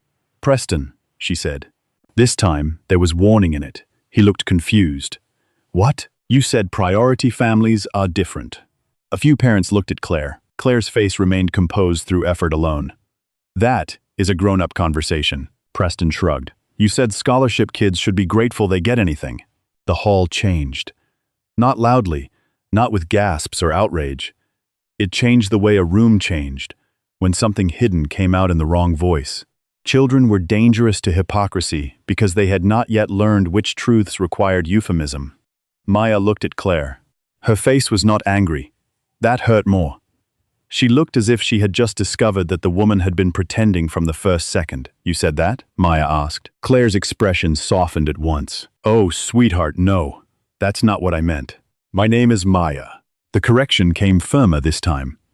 A mother near the staircase made a small sound, quickly swallowed. Claire's eyes flickered. Maya, she said, forcing the name through her smile. Sometimes children repeat things in a way that sounds harsher than intended. Did you say scholarship kids should be grateful? Claire did not answer. She looked to Belle. That was answer enough for Malcolm. Belle stepped forward with the smooth urgency of a man seeing a fire move toward curtains. Preston, why don't you join the others upstairs? I thought we weren't going, Preston said. You are, Belle replied. Malcolm looked at him. Interesting timing. Belle ignored that. Mrs. Whitcomb bent to gather Preston's things. But the boy remained rooted, newly aware that something he had said held power. His eyes moved from Maya to the adults, to the Access families watching from the corridor. Why is everybody mad? He asked. It's true. His mother hissed, Preston, it is. Dad said Ashbourne needs families like ours because otherwise anyone could come here. Mr. Whitcomb, who had been hovering near the lounge doors with the stiff discomfort of a man hoping his wife would handle the social mess, turned red. I did not say it like that. Preston looked at him. You said if they let too many kids in on aid, it turns into public school with nicer chairs. The sentence struck Malcolm in a place older than the morning. Not because it surprised him, because it was familiar. The contempt had been dressed differently across his life, but its bones were the same. The fear that public meant black, poor, crowded, lesser. The belief that excellence could be contaminated by proximity to children whose parents did not arrive, carrying donations and surnames polished over generations. Maya did not know every layer, but she understood public school. She had gone to one. She loved her old teacher. She missed the mural near the cafeteria, the one with the crooked sun. She missed the librarian who let her check out 4 books even when the rule said 2. She missed a girl named Tasha who made up songs about multiplication tables. Now she heard Preston say public school like it was dirt on someone's shoe. Her mouth tightened. Malcolm lowered his hand to the back of her neck, gentle and steady. Breathe, he said quietly. I know. I liked my school. I know you did. Preston glanced between them. My dad says this school is better. Maya looked at him. Better at what? The question caught him. At school. That's not an answer. A few children near the stairs looked at one another. Preston frowned. He was not used to being questioned by someone the room had already placed below him. It has better teachers. How do you know? My parents said. Did you meet them? I'm about to. I wanted to meet one too. He looked at her plain bag again. Maybe you will later. The cruelty in children was rarely original, but it could still be efficient. Maya looked down. Malcolm felt the motion, like a hand closing in his chest. Claire moved quickly now, sensing the balance slipping. This is exactly why these conversations should not happen in public, she said. No, Malcolm replied. This is why they should. Belle's eyes sharpened. Mr. Hayes, because your students are already learning the lesson. The only question is whether the adults will admit who taught it. Belle stepped closer, lowering his voice. Do not accuse parents in this community of teaching prejudice. Malcolm looked at Preston. I don't have to accuse anyone. Their children are reciting it. The older security officer shifted his weight. Not toward Malcolm. Away from the order he had not yet been given. Belle noticed and stiffened. Claire saw Malcolm notice. Julian, she said, with respect, this has become hostile. The word entered the hall and tried to do what words like that often did. Hostile. A black father standing still beside his daughter became hostile. A child repeating class contempt was unfortunate. A mother pointing a little girl toward a side door was procedure. A headmaster threatening removal was de-escalation. But the father naming the architecture of it was hostile. Malcolm turned the word over in the silence. Then he said, show me the hostility. Claire blinked. Excuse me? Point to it. She stared at him. He did not raise his voice. I have not shouted. I have not touched anyone. I have not blocked an entrance. I have not insulted a child. I have not called anyone out of their name. I asked why my daughter received less than other admitted students. Your son called her a brochure picture. Your husband compared children on aid to public school contamination. You pointed her to the side door. Your headmaster threatened to remove me. He paused. So show me the hostility. No one moved. The word had nowhere safe to stand. Maya looked up at him. There was something new in her face now. Not relief. Not yet, but steadiness. The kind a child borrowed from a parent before growing her own. Belle's lips thinned. Mrs. Whitcomb did not threaten your daughter. She did not need to. She had a system do it politely. The grandmother in the church hat spoke again, barely above a whisper. That's what it feels like. Everyone turned to her. She looked startled by her own voice, then frightened, then less so. When Malcolm's eyes met hers and did not ask her to be quiet, she placed both hands on her grandson's shoulders. When we came in, they asked if we were here for the service entrance. I said orientation. The young man said, "Oh, access is around the side." My grandson asked me if we were late. I told him no. Her voice shook. I didn't know how to tell him we were early enough to be separated. Belle's face tightened. "Mrs. Baker," she said. "Lorraine Baker. This is Samuel." Samuel Baker looked about Maya's age. He wore a button-down shirt tucked too carefully into khaki pants and held his folder against his chest like armor. His eyes never left the floor. Belle gave her a practiced expression of concern. "Mrs. Baker, I'm very sorry if a staff member chose the wrong phrasing." "It wasn't phrasing," she said. The words surprised the room again. Mrs. Baker seemed surprised too, but she continued. "It was where they put us." The mother in scrubs nodded once. "My son's name is on the list. He passed the exam. He wrote the essay. He had 2 interviews." She looked at the gold bags near the lounge. But when we came in, they asked whether we needed help understanding the schedule. Nobody asked that family. She pointed, not at Preston, but toward the lounge, where several donor parents stood frozen between retreat and defense. Her son tugged her sleeve. "Mum, I know," she said softly, "but I'm tired." The father with paint on his wrist spoke next. "My daughter got waitlisted last year. This year she got in. We thought it meant something changed." He looked at Belle. "Now I'm wondering if someone's check just came late." A murmur broke across the hall. Belle lifted his hands. "Please, everyone, I understand emotions are running high." "No," Malcolm said. "People are telling you facts." Belle turned sharply. "And I am trying to keep this school morning from becoming a spectacle." Claire whispered. "It already is." She meant it as criticism. Malcolm heard it as truth. The spectacle had always been there. It had simply been arranged, so the people suffering it were expected to perform gratitude quietly. Now the audience had shifted. That was all. Miss Klein finally moved. She came down 3 steps before the young staff member reached for her again. This time, she did not stop. "Headmaster Bell," she said. Her voice was clear, older, and tired, in the way honest teachers often were, when they had spent years fighting battles no donor luncheon would ever name. Bell turned. "Miss Klein, your preview group is waiting." "I know." "Then please return to them." Miss Klein held the folder against her chest. "I would like to know why Maya Hayes was not placed on my preview list." Claire's face changed. Belle's eyes narrowed. "This is not the moment." "It seems to be exactly the moment." A few parents shifted, surprised by the echo of Malcolm's earlier words. Miss Klein descended the final step. She looked at Maya. "Hello, Maya. I'm Ruth Klein." Maya looked up. "Are you the reading teacher? I teach 3rd grade humanities. Do you like books? I've built most of my life around them." Maya almost smiled. Almost. Miss Klein looked at the blue welcome bag, then at the gold ribbon bag near Preston's feet. Her jaw tightened. I reviewed Maya's writing sample. Malcolm looked at her carefully. Maya's head snapped up. "You did?" "I did." Miss Klein's face softened. "You wrote about the moon being less lonely because it borrows light." Maya's eyes widened. "You remember that?" "Yes." No adult in the hall had given Maya anything that morning as valuable as those 3 letters. "Yes." Miss Klein turned to Belle. Her file was one of the strongest in the 3rd grade pool. Claire's expression hardened. Belle said, "Student files are confidential." "So, are teacher recommendations," Miss Klein replied. "But apparently donor previews are public." The hall went very still. Malcolm looked at the teacher with new attention. "Good," he thought. "There are still bones in this place." Belle's voice dropped. "Ruth." Miss Klein did not move. "I recommended Maya for my preview group," she said. Her name disappeared from the final list. Natalie looked up sharply. Claire's hand closed around her clipboard. Mrs. Whitcomb said, too quickly, "Surely teacher recommendations are not the only factor." Miss Klein turned to her. "No, they are not.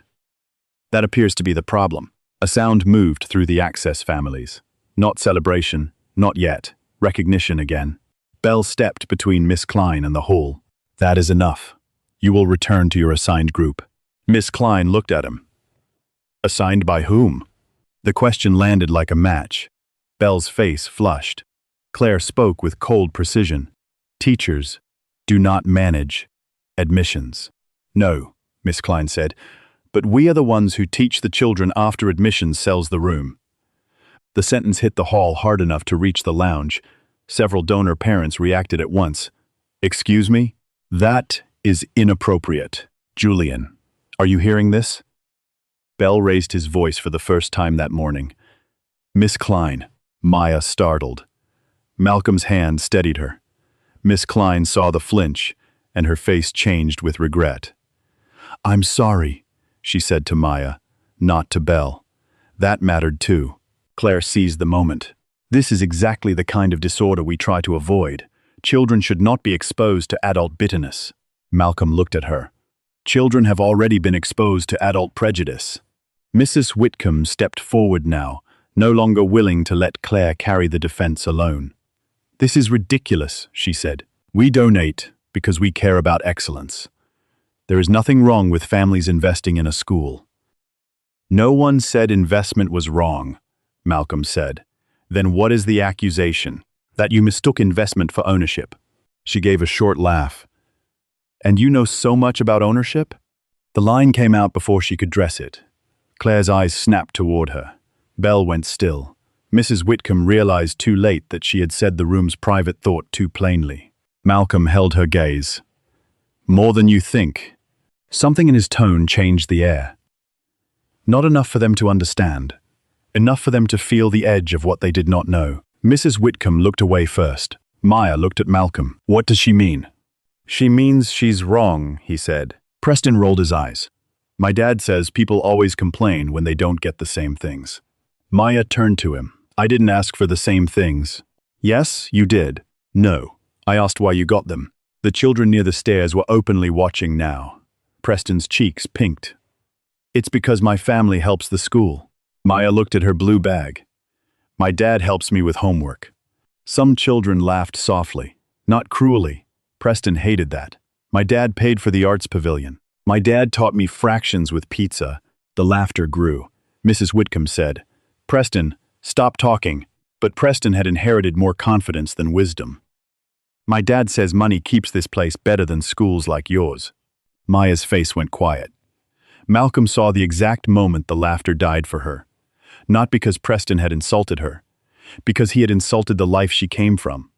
Her old classroom, her old friends, her old teacher, her mother's years volunteering at library nights. The public world that had held her before this private one had measured her. Maya unclipped the name tag from her dress. Malcolm saw the motion and lowered himself immediately. "Hey," she held the name tag in both hands. "I don't want it if they think I'm only here for pictures." The words tore through him more than anything Claire had said. Because this was how exclusion worked when it succeeded. It made the child participate in her own removal. Malcolm crouched fully in front of her, ignoring the room. "Maya." She would not look at him. He waited. "Maya." Her eyes lifted. "You earned that name tag." Her lip trembled once. "They don't think so. They are wrong." "What if everyone thinks so?" "Then everyone gets to be wrong." "That's a lot of people. I can handle a lot of wrong people." It almost reached her. Almost. She looked down at the name tag. "Do I have to stay?" The hall held its breath around the question. Claire's face softened with something like victory. Bell looked relieved before he remembered to hide it. If Maya asked to leave, they could call it de-escalation. They could say the family chose another orientation path. They could write a note later about emotional readiness and transition support. They could make the wound disappear into paperwork. Malcolm understood all of that. He also understood that his daughter was not a symbol first. She was a child. So he answered her honestly. "No," he said. "You do not have to stay anywhere that teaches you to feel small." Maya blinked. But if you want to stay because you like the books, and the teachers, and the idea of what this school said it was, then I will stand here with you until the room remembers you have the right to. Maya looked at Miss Klein. The teacher nodded once. Small, careful, true. Maya looked at Mrs. Baker and Samuel near the access sign.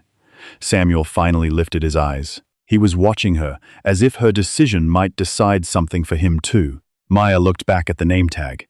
Then, she clipped it onto her dress again. It was crooked. She did not fix it. I want to meet the teacher who remembered my moon sentence, she said. Miss. Klein's eyes shone. Malcolm stood slowly. Claire looked as if she had swallowed something bitter. Belle had lost control of the emotional center of the room, and everyone knew it. That made him dangerous. He turned to the security officers. Please clear a path to my office. The older officer hesitated. Belle's voice sharpened. Now. The officers moved, not fast, but enough. Maya stiffened. Malcolm did not move back. Miss Klein stepped forward. Julian, don't. Belle cut her off. You are out of line. No, she said. This is the line. Claire snapped. This is not your school, Ruth. Miss Klein looked at her. It was never supposed to be yours either. The words rang across the hall. Then the front doors opened. Not loudly. Just the heavy sound of old oak giving way. Cold morning air entered first. Then an older black woman stepped into Ashbourne Academy with a camel coat over her shoulders and a leather portfolio under one arm. She did not rush. She did not need to.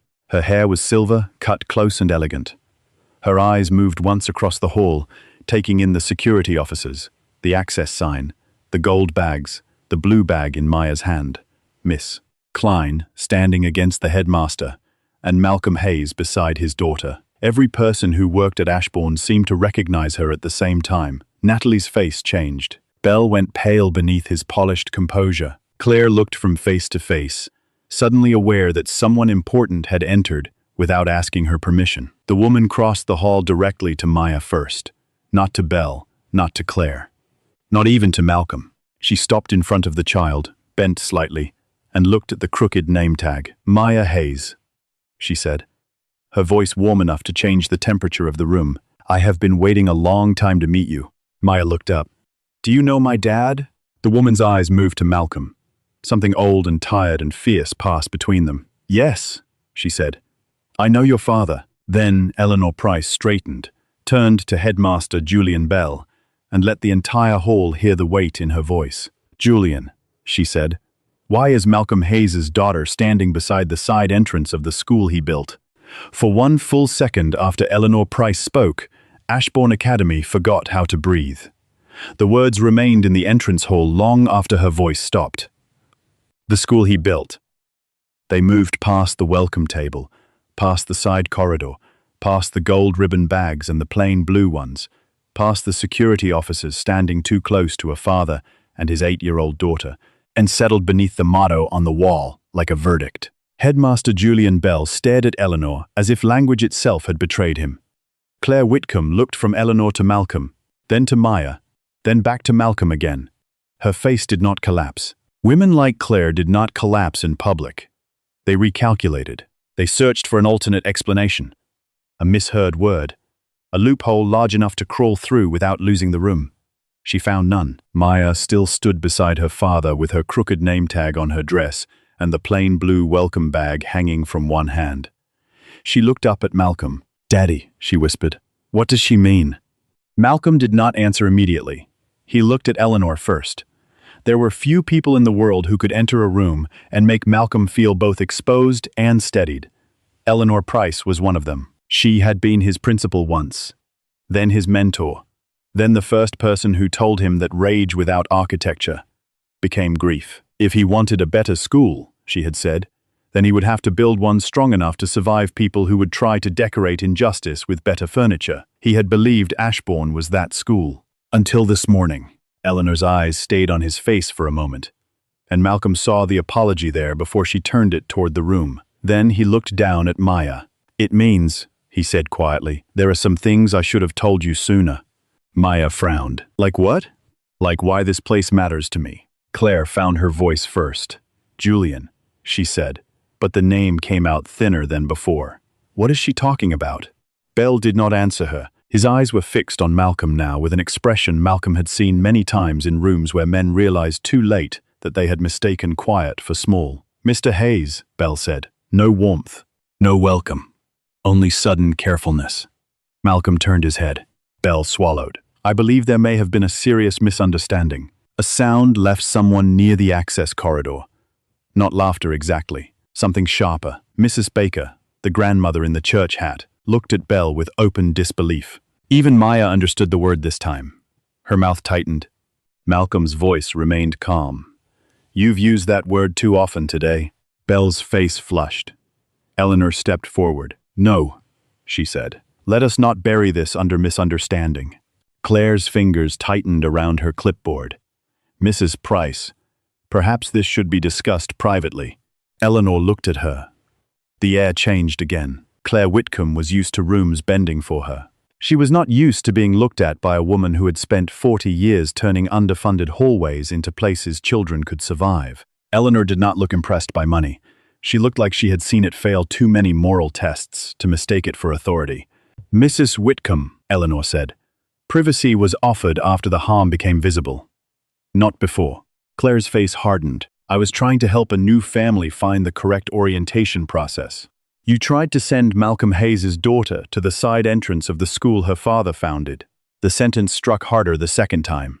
Founded, not donated to, not attended, not supported. Founded. The word moved through the donor parents with visible force. A man near the coffee station lowered his cup. "Mrs."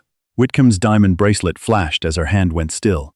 Mr. Albright looked suddenly fascinated by the floor. Natalie stood behind the welcome table with both hands flat on the surface, the tablet forgotten beside her. Maya looked at the motto, then at her father. "You founded Ashbourne?" Malcolm lowered himself to one knee, not caring who watched. "I helped build it," he said. "Why didn't you tell me?" "Because I wanted you to see it as your school, not mine." Maya looked down at her plain blue bag. "They didn't see it as mine." The words were small enough to hurt the whole room. Malcolm's face softened. "No," he said. "They didn't." Eleanor turned toward Bell. "Julian, explain to me why Maya Hayes was redirected to access check-in." Bell adjusted his glasses, buying time he did not have. The check-in structure was designed to provide individualized support. Endo, for whom? For families who may need additional guidance. And who decided Malcolm Hayes' family needed that? Bell's mouth opened. No answer came. Eleanor looked at Natalie. "Natalie." The receptionist flinched at her name. "Yes, Mrs. Price. Did you redirect Maya Hayes before or after reviewing her full file?" Natalie's lips parted. Her eyes moved toward Bell. Eleanor's voice sharpened. "Do not look at him. Look at me." Natalie did. Her face had gone pale. "Before," she said. A quiet movement passed through the Access families. Eleanor did not blink. "Before what?" "Before reviewing the full file." "Based on what?" Natalie's eyes shone now. "I assumed." The word was almost too soft to hear, but the room heard it. Eleanor let the silence hold it. Assumed. A small word for a large violence. Claire stepped in quickly. Natalie followed the morning structure. "This is not one staff member's fault." "No," Malcolm said. Claire looked at him, startled. He stood slowly. "It isn't." For one moment, relief almost touched Claire's face. Then Malcolm continued. "That is why I waited." The relief vanished. "I wanted to know whether this was one receptionist making one wrong decision," he said. "It isn't. The welcome bags are different. The teacher previews are different. The language is different. The hallway is different. The way you speak to parents is different. The way children repeat what they hear at home is different." His eyes moved briefly to Preston, then away. The boy had gone quiet at last, his tablet forgotten in his hand. Malcolm looked back at Bell. "And you knew exactly how to defend it before you knew what happened." Bell's voice lowered. "Mr. Hayes, I've spent years protecting Ashbourne's reputation. That is becoming clear. I have also helped grow this institution into one of the most respected schools in the state." Eleanor's eyes sharpened. No, she said. The teachers did that. Belle went still. She turned toward the hall. The teachers did that. The children did that. The families who believed the promise did that. Malcolm Hayes built Ashbourne because he believed excellence was being locked behind doors. Too many children were never allowed to touch. Her gaze moved to the donor lounge. It was not built so wealthy parents could purchase the front row and call it merit. Several parents stiffened. Mrs. Whitcomb spoke now, her voice tight. With respect, donors keep schools alive. Eleanor turned to her. With respect, donors do not become the school because they bought a wall plaque. A low sound moved through the hall. Mrs. Whitcomb's cheeks colored. Mr. Whitcomb stepped forward, trying to recover the dignity his family had been losing sentence by sentence. Mrs. Price, my family has supported Ashbourne generously, and yet your son does not know how to speak to a classmate with dignity. The blow was clean. Preston's mother inhaled sharply. He is a child. Yes, Eleanor said, which means someone taught him before he had the judgment to hide it. Preston looked down. For the first time all morning, he looked less arrogant than frightened. Malcolm saw it and felt no satisfaction. A child who had been raised inside entitlement was still a child. But that did not mean the harm disappeared because the person repeating it was young. Maya watched Preston too. Her fingers touched the crooked name tag on her dress. Belle tried to regain the room. Eleanor, this is spiraling beyond what is appropriate for an orientation morning. No, Eleanor said. It is finally reaching what is appropriate. She opened the leather portfolio under her arm and removed a dark blue folder embossed with the Hayes Education Trust seal. Claire's eyes narrowed. Belle recognized it immediately. His face changed in a way Malcolm did not miss. Fear. Not guilt. Fear. Eleanor held the folder at her side. Before I say another word, I want the side entrance sign removed. No one moved. Eleanor looked at Natalie now. Natalie came around the welcome table so quickly, she nearly dropped the tablet. She crossed the hall, reached behind the flower arrangement, and lifted the small sign from its stand. ACCSS family. Check-in. The sign came away with a soft scrape.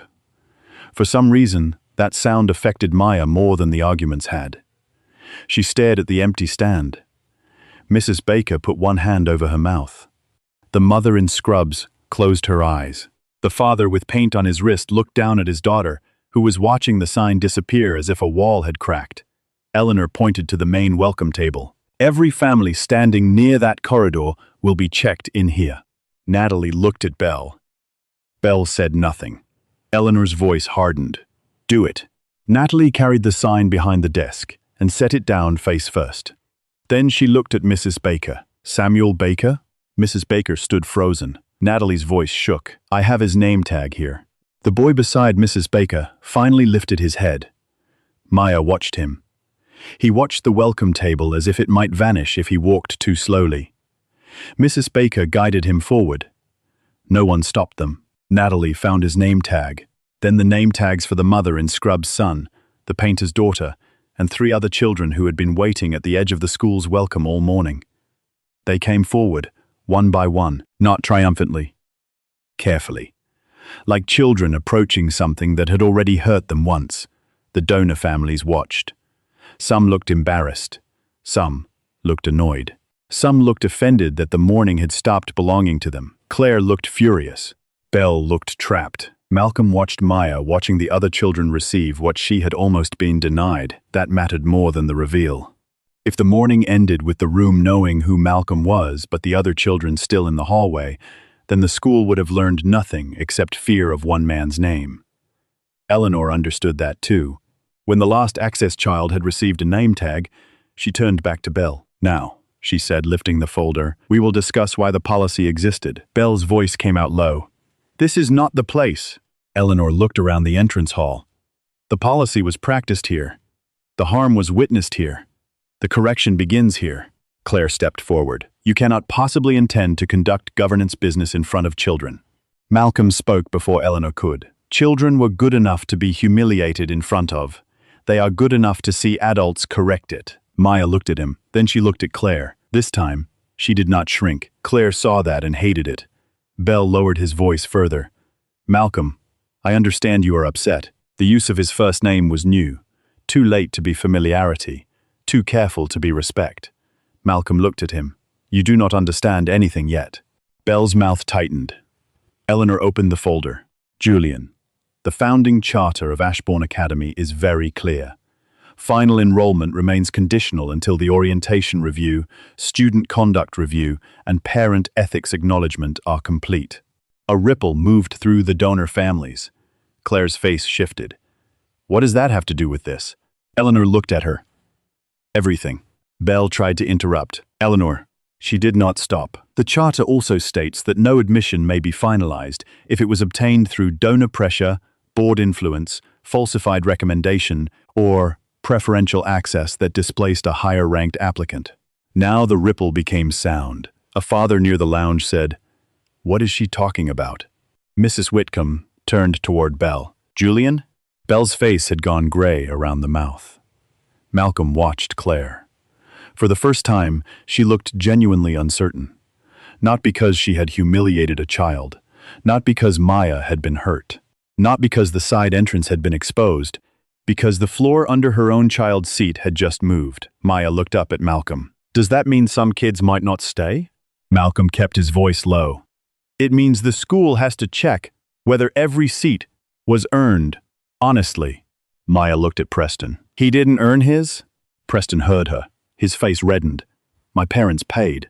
The sentence came out defensive, but it carried the entire truth of the morning. A silence fell. Even Claire did not speak fast enough to cover it. Malcolm looked at the boy, then at his parents. "That," he said quietly, "is the problem." Belle stepped toward Eleanor. "We need to move this to the boardroom." "No," Malcolm said. Belle stopped. Malcolm looked at him fully now. "You have spent this morning moving people into smaller rooms, side halls, private offices, secondary welcome areas, places where the truth can be managed before it becomes visible." His voice did not rise. It did not need to. "That ends here." Eleanor closed the folder halfway. "Malcolm." He knew the tone, a question inside his name. "How far?" He looked at Maya, at Samuel Baker, at Miss Klein, at the Access families who had finally crossed the invisible border, at the motto above them, "Gold and betrayed." Then he looked back at Eleanor. "All of it," he said. Belle's eyes widened slightly. Claire's face went still. Eleanor nodded once. Then she turned toward the welcome table. "Natalie, call the admissions director to the front hall, now." Natalie's breath caught. "Yes, Mrs. Price," Belle said. "Eleanor, I strongly advise against." "I know what you advise, Julian. That is why we are standing here." Natalie picked up the phone. The hall listened to every number pressed. Claire's hand found Preston's shoulder and held it too tightly. Mrs. Whitcomb whispered something to her husband. Mr. Albright backed half a step toward the lounge, as if distance could unmake his earlier words. Maya slipped her hand into Malcolm's. "Daddy?" "Yes?" "Did you really build it for kids like me?" Malcolm looked down. Her face was open and wounded and trying to hope without looking foolish. He wished, suddenly, that he had told her everything before this morning. He wished the first time she learned the truth had been at their kitchen table, not beneath a gold motto in a hall that had tried to make her feel borrowed. He squeezed her hand. "Yes," he said. "For kids like you, and Samuel, and every child who was told the front door was for somebody else." Maya looked toward Samuel. Samuel looked away quickly, embarrassed. Maya touched the pencil charm on her backpack. Then why did they change it? The question was simple. The answer was not. Malcolm looked across the hall, at the donor lounge, at the gold ribbon bags, at the parents who had mistaken access for ownership and money for proof of worth. "Because people forget the difference between helping a school and buying it," he said. The office door at the far end of the hall opened. A woman in a navy suit stepped out, phone in hand, irritation already arranged on her face. She was in her late 40s, sharp-eyed, with a badge that read, Marianne Cole, Director of Admissions. She took 3 steps into the hall before she saw Eleanor. Then Belle. Then Malcolm. Then the Access families standing at the main welcome table. Her irritation vanished. That was when Malcolm knew. Not suspected, knew. The admissions director understood exactly what had been built under Ashbourne's polished morning. Eleanor saw it too. "Miss Cole," she said. Marianne Cole looked at the blue folder in Eleanor's hand. Then at Claire Whitcomb. Then at Preston. "Mrs. Price," she said carefully. "Is there a problem?" Eleanor's answer was quiet enough to make the room lean toward it. "Yes," she said. "And you are going to explain it in front of the families who paid for seats and the children who were pushed aside for them." Maya looked up at Malcolm. Malcolm did not look away from Marianne Cole. The reveal was over. The accounting had begun. Marianne Cole did not look like a woman who had been caught, not at first. She looked like a woman who had spent too many years deciding which truths belonged in which rooms. Her navy suit was precise. Her hair was pinned back without a loose strand. She held her phone in one hand and a slim folder in the other, though she had not brought the folder for this. That was clear from the way her fingers pressed against it when she saw Eleanor Price standing in the entrance hall with the founding charter open in her hands. Marianne's eyes moved across the room quickly. Headmaster Bell, Claire Whitcomb, Preston Whitcomb, the donor families near the lounge, the Access families now standing at the main table, Miss Klein beside the stairs, Malcolm Hayes with his daughter's hand in his. She did not need to ask what had happened. Only how much had already been said. "Mrs. Price," she began carefully, "student admission records are confidential." Eleanor closed the folder in her hands. "Confidentiality protects children," she said. "It does not protect corruption." A low sound passed through the hall. Marianne's face did not change, but Malcolm saw her left thumb tighten around the edge of the folder. People revealed fear differently. Some raised their voices. Some apologized too soon. Some became extremely concerned with procedure. Marianne chose procedure. With respect, this is not the proper setting for a discussion about admissions review. Malcolm almost smiled. Not because anything was funny, because every person who had wronged Maya that morning had reached for the same hiding place. Private room, proper setting, sensitive conversation, correct process. Different doors for the same escape. Eleanor looked toward the welcome table. "Natalie." "Place the orientation master list on the table." Natalie froze. Bell stepped forward. "Eleanor, absolutely not." Eleanor did not look at him. "Natalie." The young receptionist's eyes moved from Belle to Marianne to Claire. She looked like someone standing between the person who signed her paycheck and the person who might finally tell the truth about what the paycheck had required. Slowly, she reached under the table and pulled out a thick binder with a blue cover. Marianne spoke sharply. "That is internal." Eleanor turned to her. "So was the side entrance." The words stopped her. Natalie placed the binder on the welcome table. Maya watched every movement. She still held the plain blue bag in one hand, but she had stopped gripping it, like it was all she was allowed to have.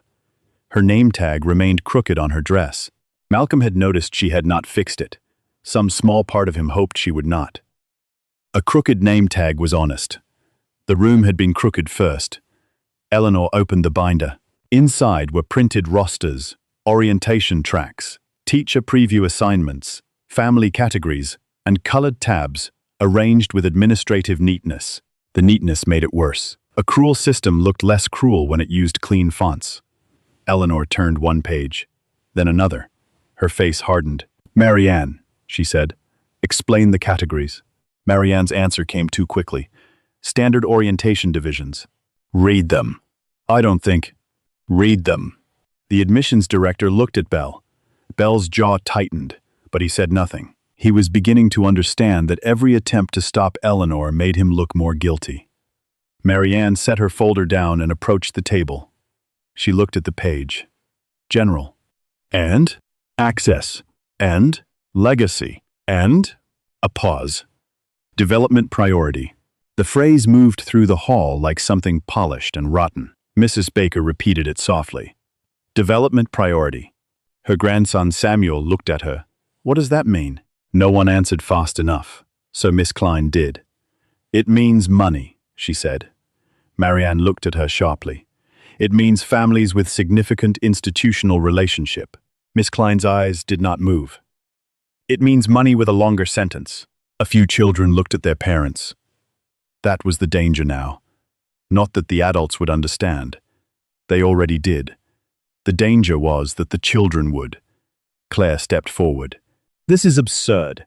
There is nothing unusual about schools recognizing families who contribute generously." Malcolm turned his head. "Recognizing is a thank you note. This looks like a second admissions office." Claire's face flushed. "You are twisting normal practice." No, Eleanor said, looking down at the binder. Normal practice twisted the school. And she slid one sheet free and placed it flat on the table. Miss Cole, why are certain children marked with gold stars beside their orientation track? Marianne's voice was tight. Those are internal flags. For what? Scheduling considerations. What kind of considerations? Teacher availability. Family requests. Administrative placement. Family requests. Malcolm repeated. Marianne looked at him. She had avoided doing that directly until now. When she finally met his eyes, Malcolm saw the moment she understood that the hoodie would not save her from the man inside it. Recognition did not fully enter her face, but calculation did. She knew his name now. She knew enough. She did not know how much authority he intended to use. Parent preference is one factor among many, she said. Was Maya Hayes considered for Miss Klein's preview? Eleanor asked. Marianne's gaze shifted. Belle's mouth tightened. Claire looked away. There, Malcolm saw it. Not the whole truth yet, but the door to it. Marianne said, preview assignments are limited. That was not the question. Maya was not assigned. Was she considered? Another pause. Yes. Miss Klein stepped forward. I recommended her. Marianne looked at her. Teacher recommendations are advisory. And donor requests are what? No answer. Eleanor turned another page. Maya Hayes, writing sample ranked top 5 in 3rd grade pool. Reading assessment. Advanced. Teacher interview. Exceptional curiosity. Social observation. Thoughtful. Measured. High empathy. Maya stared at Eleanor. You have that? Eleanor looked up. Yes. Maya looked at Malcolm. They wrote all that? They saw you. Malcolm said quietly. Maya's eyes flickered toward Claire. Then why didn't they act like it? The question entered the hall and stayed there. Eleanor looked back at Marianne. Answer her. Answer. Marianne's face tightened. Admissions files are complex. She is 8, Malcolm said. Try honesty. The admissions director inhaled slowly. Maya Hayes was admitted, but not placed in priority preview. No. Why? Marianne's eyes moved to the binder. Her seat was categorized under access. By academic need? No. By behavioral concern? No. By parent request? No. Then by what? Marianne said nothing. Eleanor reached for the page. Belle finally spoke. Enough. This line of questioning is inappropriate. Malcolm looked at him. You were comfortable questioning my presence in front of my daughter. Belle's face hardened. That is not the same. No, this has evidence. Eleanor lifted the page. Under Maya's name, in a narrow column near the edge, was a small code. AFAM. No DevRel. Maya could not read the meaning, but she knew enough to know it was not a grade. She looked up. What does no DevRel mean? Marianne closed her eyes for half a second. Eleanor answered because no one else would. No development relationship. Maya frowned. What's that? Malcolm kept his voice steady. It means we didn't buy our way to the front. The words struck the donor families harder than accusation because they were simple enough for every child to understand. Mrs. Whitcomb turned on him. That is disgusting. Malcolm looked at her. Yes, he said, it is. She seemed to realize too late that he had not been apologizing. Claire tried to regain ground. My family has supported this school for years. That support benefits everyone. Then why did your support move your child ahead of children with stronger files? Miss Klein asked. Claire's head snapped toward her. You do not know my son's file. No, Miss Klein said, but I know mine. Eleanor turned several pages deeper into the binder. The pages had changed format. This was not the public orientation roster. This was cleaner, smaller, more coded. Names, scores, interview notes. Recommended placement. Final placement. Override source. Malcolm watched Marianne's face as Eleanor found it. The admissions director's composure began to crack around the edges. Where did this come from? She asked. Eleanor did not look up. The trust receives more documents than you apparently remember sending. Belle's face drained further. Eleanor placed the page on the table. Preston Whitcomb. Claire reached for it. Eleanor covered the page with one hand. No. Claire's voice went sharp. That is my child's private record, and Maya's dignity was her private life before your family made it public. Claire recoiled as if slapped. Eleanor looked at Marianne. Academic threshold? Marianne said nothing. Eleanor read from the page. Below standard for third-grade accelerated track. Mrs. Whitcomb gasped. That is not true. Eleanor continued. Reading sample incomplete. Math reasoning adequate but inconsistent. Teacher interview. Low engagement. Peer observation. Dismissive behavior when not centered. AF. Preston's face went crimson. For the first time, Malcolm felt the need to intervene. Enough about the child's specifics, he said. Eleanor looked at him. He held her gaze. His parents are responsible for the purchase. Don't make him the spectacle they made Maya. A silence followed. It was different from the others. This one held surprise. Maya looked at Preston. Preston looked down hard at his tablet, but his eyes were wet now. Claire stared at Malcolm, as if she could not understand why he had stopped a blade that was pointed at her family. Malcolm understood it clearly. Justice was not humiliation with better aim. Eleanor accepted the correction with a small nod. You're right. Then she turned back to Marianne. Was Preston Whitcomb admitted through standard committee approval? Marianne's voice was nearly flat. No. The word landed. Mrs. Whitcomb whispered. Marianne. Claire's face went white with fury. Marianne kept her eyes on Eleanor. There was a development override. The hall absorbed the phrase. Development override. Money now had its official name. Eleanor asked. Approved by whom? Marianne's eyes moved to Belle. Belle's face hardened into stone. Eleanor did not need the answer spoken, but the room did. Approved by whom? She repeated. Marianne swallowed. Headmaster Belle and the Admissions Advancement Subcommittee. Claire said, that is standard. Mrs. Baker spoke from the front table. Was my grandson below standard? No one answered. She stepped forward, voice trembling but stronger now. Samuel Baker. Was he below standard? Marianne looked at the binder. She did not need to search long. No, she said. Mrs. Baker's hand tightened around Samuel's shoulder. Then why was he in the side hall? Marianne did not answer. Eleanor did. Because his grandmother did not have a development relationship. Samuel looked up at Mrs. Baker. She closed her eyes. The mother in scrubs spoke next. My son, Daniel Ortiz. Marianne looked again. Qualified. The father with paint on his wrist said, Amara Singh. Qualified. A woman near the access table whispered another name. Qualified. Another. Qualified. Each answer became a small stone placed on the floor between the two groups of families. Qualified. Qualified. Qualified. Not charity. Not outreach decoration. Not brochure children. Qualified. Maya stood very still beside Malcolm. Her face was changing as she listened. Not healing. Not that quickly. But something inside her was being returned. The problem had not been her. It had never been her. Claire sensed the danger and moved toward defense. No one said these children weren't qualified. Malcolm turned to her. You only treated them that way. She ignored him and looked at Eleanor. Every elite school has donor considerations. You know that. Everyone knows that. Families like ours make programs possible.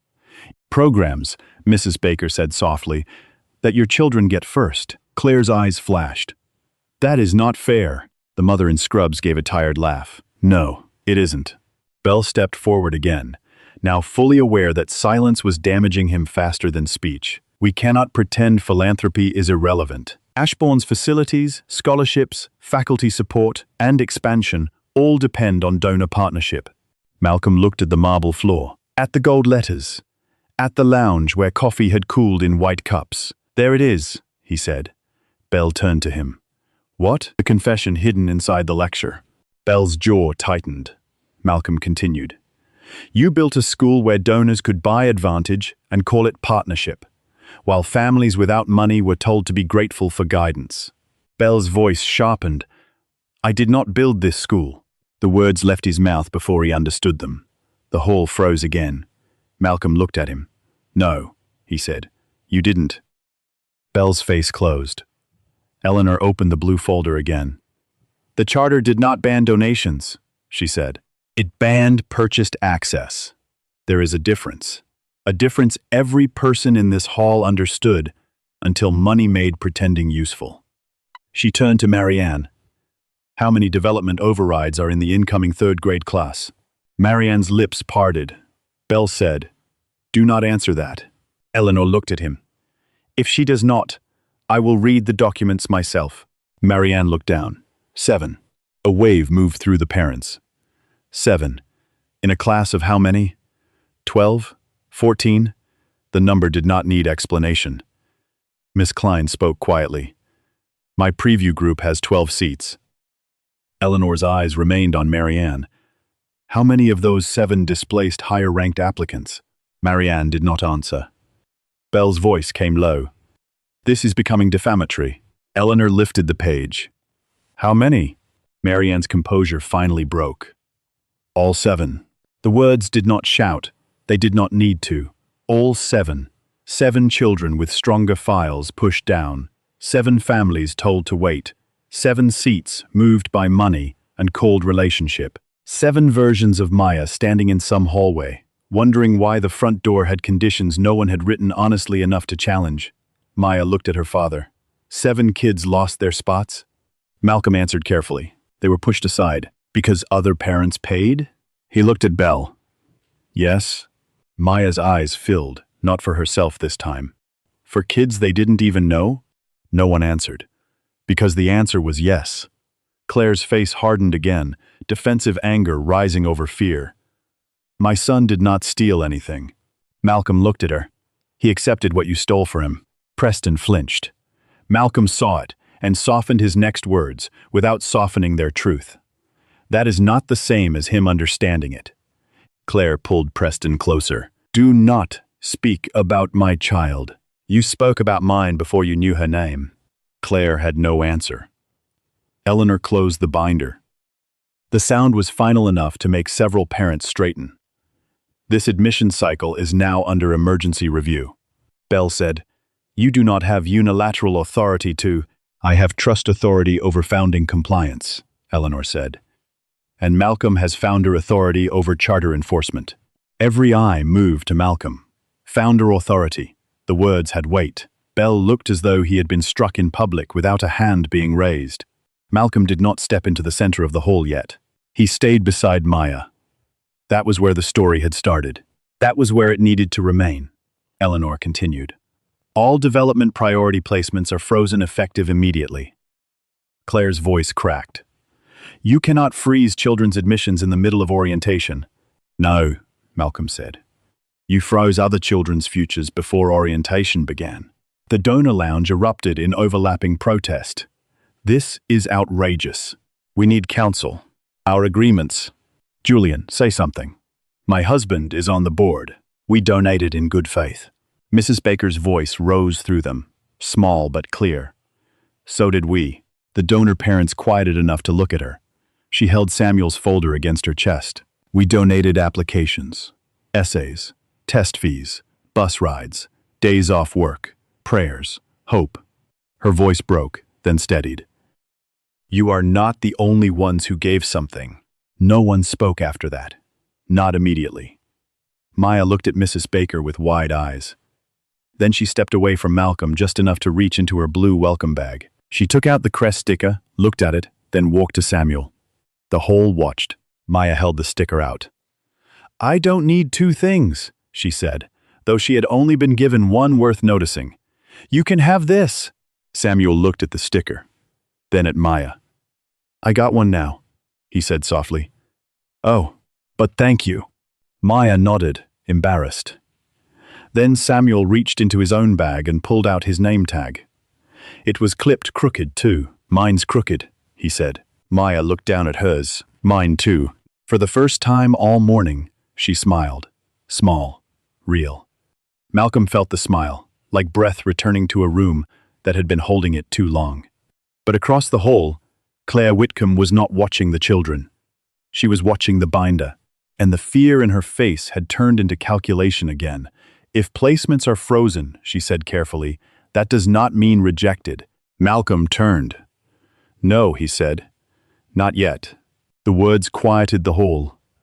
Claire's fingers pressed into Preston's shoulder. Belle stared at Malcolm. Marianne Cole lowered her eyes. Eleanor waited. Malcolm looked at the donor families, then at the access families, then at Maya. Every seat will be reviewed against the charter, he said. Every file, every override, every private recommendation, every payment attached to placement. No child admitted, honestly, has anything to fear. He paused. But any seat purchased through pressure, influence, or fraud will be returned. Claire's voice was almost a whisper. Returned? To whom?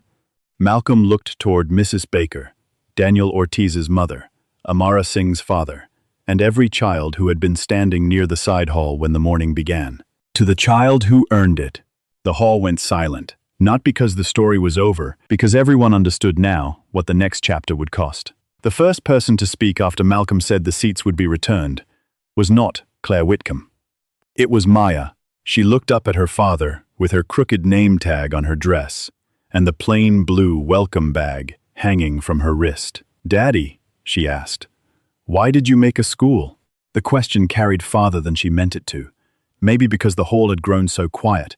Maybe because every adult there needed the answer more than she did. Or maybe because children had a way of finding the oldest wound in a room and touching it with one finger. Malcolm looked down at her. For most of Maya's life, he had kept Ashbourne simple. It was a school he helped, a school with good teachers, a school he believed in. He had not wanted her to grow up inside his name. He did not want her measuring herself against buildings, donations, boardrooms, or adults who became warm only after learning what he controlled. He wanted her to walk into a classroom as Maya, not as the founder's daughter. But the room had taken that choice away from him. So he answered where they had hurt her. In my first classroom, he said, I taught children who were brilliant before anyone with power called them brilliant. The donor parents did not move. The access families listened. Miss. Klein lowered her folder slowly against her side. Malcolm kept his eyes on Maya, not the room. There was a boy named Elijah Carter, he said. He was 9 when I met him. He could finish math problems faster than I could put them on the board. He read astronomy books during lunch because the cafeteria was too loud. He used to ask whether rich schools really had science labs where every child got their own microscope. Maya's face softened. Did they? Yes, Malcolm said. Some did. Did he get to go? Malcolm's hand rested gently on her shoulder. No. The answer moved through the hall with more weight than explanation. He earned a seat, Malcolm said. He passed the test. His teacher recommendations were stronger than anyone expected.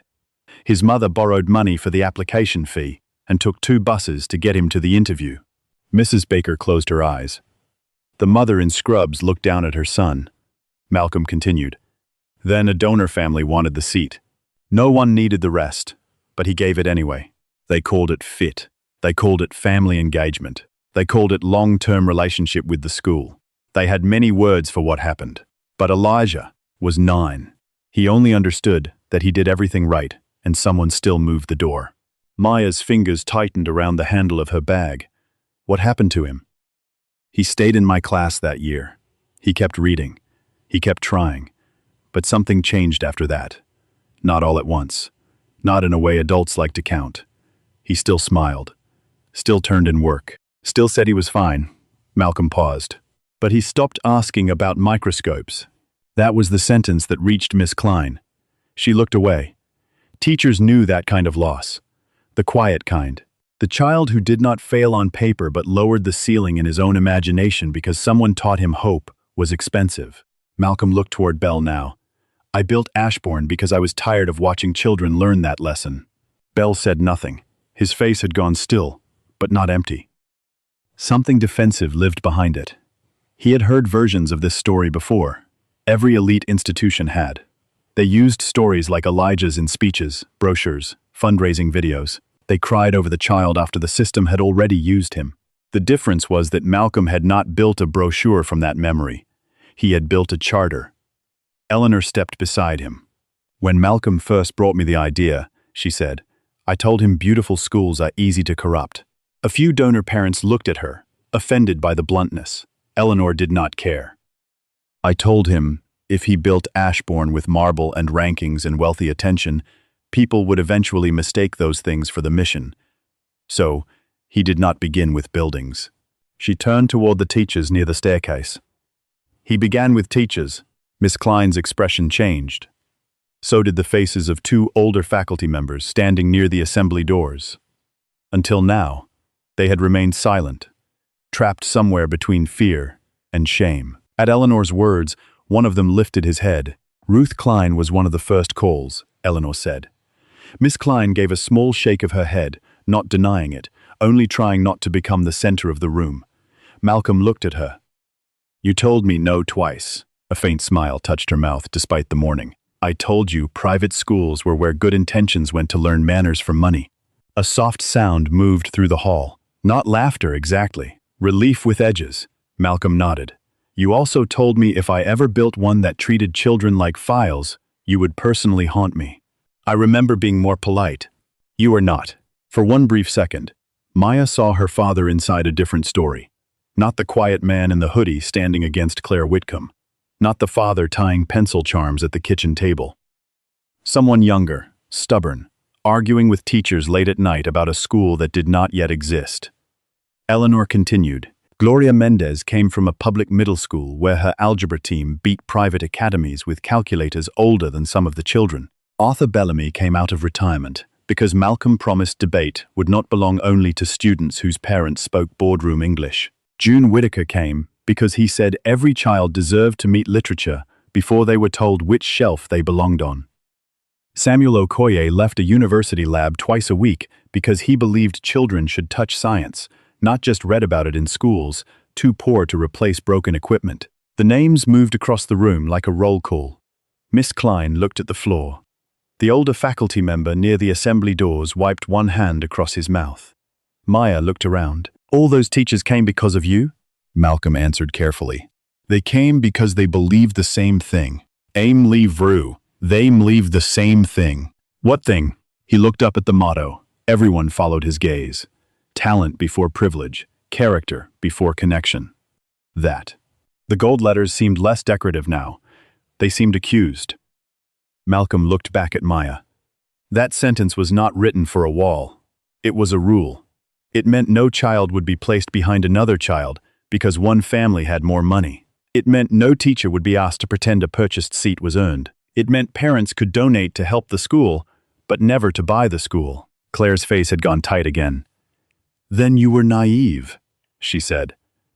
The words came out before Belle could stop her. The hall turned. Claire stood with one hand on Preston's shoulder, pearls still perfect, posture still lifted, but the mask had cracked too many times now to fully return. You built an elite school and expected elite families not to protect their children? That is not corruption, Mr. Hayes. That is reality. Eleanor's eyes narrowed. Malcolm did not react. Claire pressed on, because people like her often mistook one uninterrupted sentence for control. Parents like us invest because we understand what excellence requires. We bring networks, stability, expectations, resources. You may dislike the language of development, but schools do not run on ideals. Teachers do not stay for slogans. Programs do not appear because someone wrote a touching motto. Miss Klein's face hardened. Claire looked at the Access families. And yes, some families need more guidance. Pretending everyone arrives equally prepared helps no one. Maya watched her. There was no confusion left in the child's face now, only hurt learning its own name. Malcolm looked at Claire for a long moment.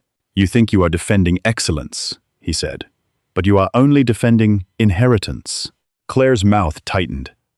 My son belongs here. Then he should have been able to enter through the same process as every other child. He is 8. So is my daughter. The line stopped her. Malcolm's voice stayed steady. You wanted grace for your son, and a side door for mine. Claire looked away first. Belle tried to step in. Malcolm, no one here disputes the founding mission. Miss Klein gave a quiet, bitter laugh. Belle turned toward her.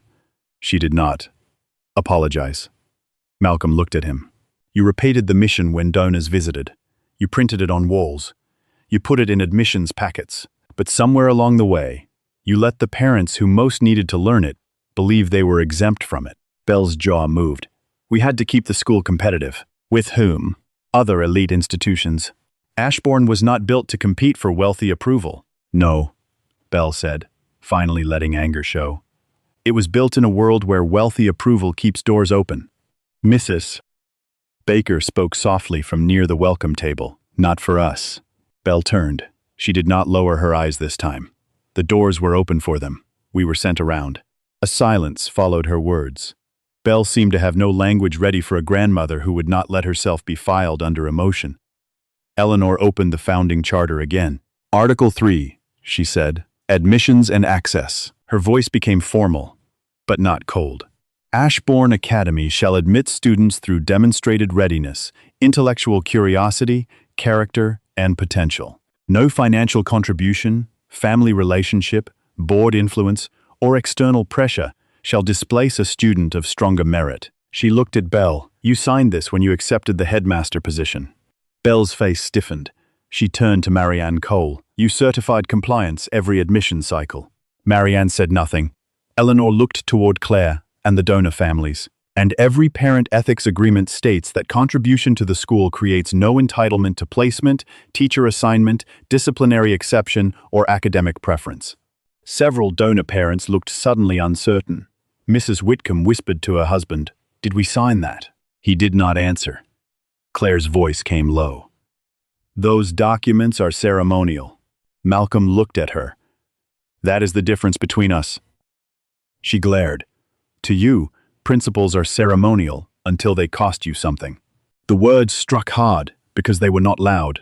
Preston looked up at his mother. For the first time, he seemed to understand that whatever was happening might not end with adults smoothing things over. Belle took a breath. Even if errors were made, immediate action would destabilize children who have already been told they are accepted. Malcolm's eyes moved to Maya. She was destabilized before she was given a folder. Belle's face tightened. "And now you would do the same to others?" Malcolm looked at Preston, then at the other donor children clustered near the lounge.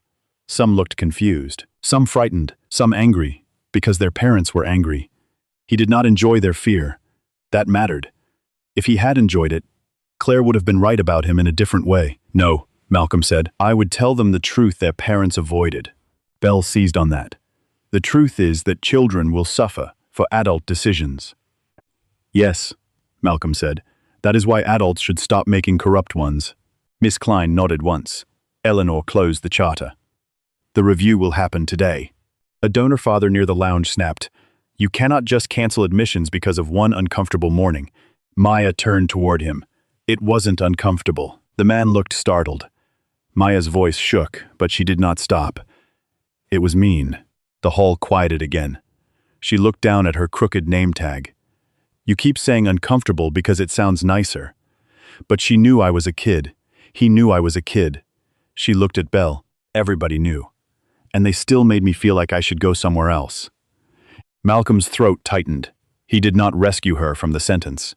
She had earned the room's attention. Maya looked at Preston, not unkindly. And then he said things kids don't say unless grown-ups say them first.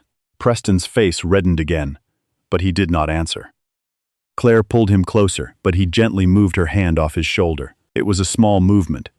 Malcolm saw it. So did Maya. Something complicated passed across Claire's face. Not remorse. Not yet. Maybe only the first pain of realizing a child could begin separating from the story a parent gave him. Eleanor looked at the families. This is what the charter meant by character before connection. Not perfection. Character. The ability to tell the truth when connection offers protection. She turned toward Marianne. "Bring the admission files for all development overrides." Marianne hesitated. Belle said, "Marianne, do not..." Malcolm interrupted him. "If those files are not on this table in 10 minutes, the trust will suspend the entire incoming orientation pending legal review." Belle stared at him. The room felt the authority in the sentence. Not anger. Authority. Clean and final. Marianne looked at Belle one last time. Then she nodded. "I'll get them." She turned and walked toward the admissions office. For the first time that morning, a person responsible for the hidden system moved under someone else's command. Claire watched her go with fury rising under her skin. "This is vindictive," she said. Malcolm shook his head. Vindictive would be making your child stand where mine stood and asking him to prove he belongs while strangers discuss whether he was worth the front door. Claire said nothing. He looked toward the Access families. This is corrective. Eleanor stepped beside him. The audit begins now. The decision will be made under the charter. Any child admitted honestly keeps their seat. Any seat obtained through donor override, falsified merit, or improper influence is released. Mrs. Baker's voice came quiet. And the children pushed aside? Malcolm looked at her. They will be reviewed first. Samuel Baker looked up fully now. The mother in scrubs pulled her son closer. The father, with paint on his wrist, covered his daughter's hand with his own. Maya touched the pencil charm on her backpack. Daddy? Yes? If they give the seats back, do the kids come through the front door? Malcolm looked at the main entrance. The tall oak doors. The brass handles. The gold letters pretending they had always meant welcome. Then he looked at his daughter. Yes, he said. They come through the front door. Maya nodded. Not satisfied, not healed, but steadier. Across the hall, Marianne Cole reappeared with a stack of files held tight against her chest. Behind her came an assistant, carrying another binder, face pale, eyes fixed on the floor. The donor families went silent. The Access families did too. The files reached the welcome table with a heavy sound. Marianne placed the first one down. Eleanor opened it. Malcolm rested one hand on Maya's shoulder. The story of Ashbourne Academy had been written twice, once in gold letters above the hall, once in coded files behind closed doors. At last, both versions were on the same table. Marianne Cole opened the first file with hands that were trying not to shake. That was the only mercy the room received from her. Not apology, not confession. Only the visible failure of her fingers to remain as steady as her face. The file on top belonged to Preston Whitcomb. Claire saw the name before anyone said it. No, she said. It was not loud, but it was immediate. The word cut across the entrance hall and landed on the welcome table, where Malcolm, Eleanor, Marianne, and the founding charter stood over the two versions of Ashbourne Academy. One version was printed in gold, above their heads. Talent before privilege. Character before connection. The other was inside the file. Private notes, committee marks, donation references, override codes. A seat bought so cleanly it had almost passed for belonging. Claire stepped forward. You will not read my son's private file in public. Malcolm turned to her. No child's scores will be read aloud. Her chin lifted. Then close it. No. The answer was calm. That made it harder to fight. Malcolm looked at Preston, who stood half behind his mother now. No longer bored, no longer smug. His face was red, his tablet held against his chest like a shield. For the first time all morning, he looked like what he was. 8 years old. Not a villain, a child carrying adult damage in a blazer. Malcolm softened his voice, but not his decision. The child will not be humiliated. The adults will answer for what they did. Claire's mouth tightened. We did what every family does. We supported a school we believed in. Mrs. Baker spoke from the welcome table. My grandson believed in it too. He just didn't have a checkbook. Claire turned on her. This does not concern you. It concerned us when your money moved our children aside. The sentence did not tremble. Samuel Baker stood beside his grandmother with his new name tag clipped to his shirt. It was still crooked. Maya noticed and touched her own crooked tag as if the two of them had silently agreed not to fix either one. Eleanor looked down at the file. Development override confirmed, she said. Claire's eyes flashed. Development consideration. Override, Eleanor repeated. Marianne said nothing. That silence confirmed more than argument could. Eleanor turned one page. No standard committee approval. Teacher review bypassed.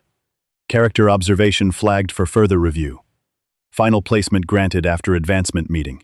Mrs. Whitcomb whispered, Claire. Claire ignored her.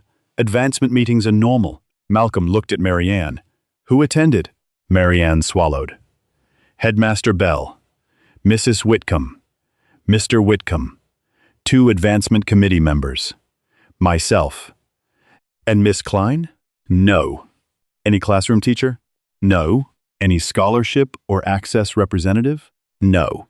Anyone whose job was to evaluate whether the child had earned the seat? Marianne's eyes lowered. No. The words settled. Claire gripped Preston's shoulder. My son is not some fraud. No, Malcolm said. Your son is a child. You made him the beneficiary of one. Preston's face changed. The words reached him differently than his mother's defenses had. Maybe because Malcolm did not aim them at him. Maybe because the truth, when not sharpened into cruelty, had room to enter. Bell stepped forward. This is not due process. Eleanor looked at him. Due process began when the charter was signed. It was ignored when the override was granted. Bell's voice hardened. The board must vote. The board already voted when it adopted the founding charter, Eleanor said. You violated the condition of admission. Conditional enrollment can be revoked by trust authority when obtained through improper influence. Claire's laugh was short and cold. You think legal language frightens me? No, Malcolm said. I think equality does. The hall went silent. Claire stared at him. He continued before she could speak. What frightens you is not that your son might lose a seat. It is that the seat will go to a child you are comfortable sending through the side door. Claire's face hardened into something uglier than anger. You know nothing about me. I know what you did before you knew anything about my daughter. That stopped her. Maya looked down. Not ashamed now. Listening. Malcolm turned back to Marianne. How many files show development override in this grade? 7. Place them on the table. Marianne hesitated. Bell said, Marianne. Malcolm looked at him. You are done giving instructions in this matter. Bell stiffened. The entrance hall felt the shift. The man who had once controlled staff with a glance now stood beneath the motto, waiting for someone else's command to matter more. Marianne placed 6 more files beside Preston's. One by one, the sound of each folder touching the table was small, but each one carried a stolen seat. Eleanor opened the second file. She did not read the child's score. She did not name the weakness. She read only the adult mechanism. Board recommendation. Donation pledged 2 weeks before admission decision. Standard waitlist bypassed. The third. Legacy committee pressure. Teacher review incomplete. Higher ranked applicant displaced. The fourth. Capital campaign family. Priority placement requested before interview. The fifth.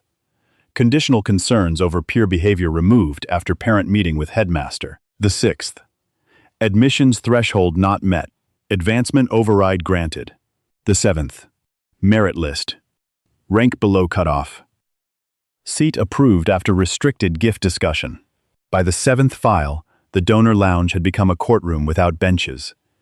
Parents stood frozen in clusters. Some looked angry. Some looked pale. Some whispered to each other with the urgency of people calculating whether their own names were safe. A few children had begun to cry quietly, not understanding the words, only the fear moving through their parents' bodies. Malcolm saw them. He hated that part. He hated that children always stood closest when adults built fires and called them ladders. But hiding the truth had already hurt other children. Hiding it again would only choose a different set of victims. He looked toward the Access families. Mrs. Baker held Samuel's hand. Daniel Ortiz's mother stood with one arm around her son's shoulders, her scrubs wrinkled from a shift she had likely left early. Amara Singh's father kept his paint-marked hand on his daughter's backpack, thumb moving over the strap as if he could anchor her there by touch alone. Those children were also watching. They had been watching all morning. They had watched gold bags pass them. They had watched side signs direct them. They had watched teachers made unavailable to them by quiet arrangements. They had watched a school call them included, while placing them elsewhere. Malcolm turned back to the files. Were higher-ranked applicants available for all 7 seats? Marianne closed her eyes. Yes. Were those applicants notified that donor overrides displaced them? No. Were their families told the class was full? Yes. Maya's voice came softly. That's lying. No one corrected her. Because it was. Claire said, You are making this sound malicious. It is how schools work. Malcolm looked at her. Then too many schools are teaching theft before math. The line moved through the hall like a blade wrapped in cloth. Bell's expression darkened. You are condemning an entire model you benefited from. Malcolm smiled once. There was no warmth in it. I benefited from teachers, from community, from my mother working double shifts, from public librarians who let children stay past closing because the street outside was less safe than the bookshelves, from teachers who paid for pencils because the budget ran out in October. He looked toward the donor lounge. I did not benefit from a parent buying my chair before I entered the room. No one answered. Eleanor placed her palm on the stack of files. Under founding compliance authority, all 7 development overrides are void. The word void struck harder than frozen had. Claire stepped forward. You cannot. Eleanor did not raise her voice. They were conditional admissions obtained through improper influence. They are void. Mrs. Whitcomb gasped. Mr. Albright cursed under his breath. A man near the lounge said, Our attorney will destroy this. Another parent snapped, We have a written offer. Marianne said quietly, Conditional offer. Everyone turned to her. For the first time, Marianne Cole looked less like a gatekeeper and more like a woman who had been potting a locked room inside her chest and had finally lost the strength to hold the door. She looked at Belle, then at Claire, then at the files. The letters were conditional, she said. All incoming students require final orientation certification and ethics compliance before enrollment is finalized. Belle's face twisted. Marianne. She ignored him. The development override files were flagged internally. I recommended postponing several final offers until review. Claire stared. You never told us that. Marianne looked at her. You did not pay to hear no. A sound passed through the hall. Eleanor let the sentence stand. Belle stepped forward, furious now. You participated in every one of those decisions. Marianne's face tightened. Yes. The admission surprised the room. She turned to Malcolm. I did. I signed them. I coded the files. I told myself it was how the school survived. I told myself the scholarships needed the donors. I told myself one compromised seat funded 10 good ones. I told myself. Her voice shook once. Then the compromised seats became the system.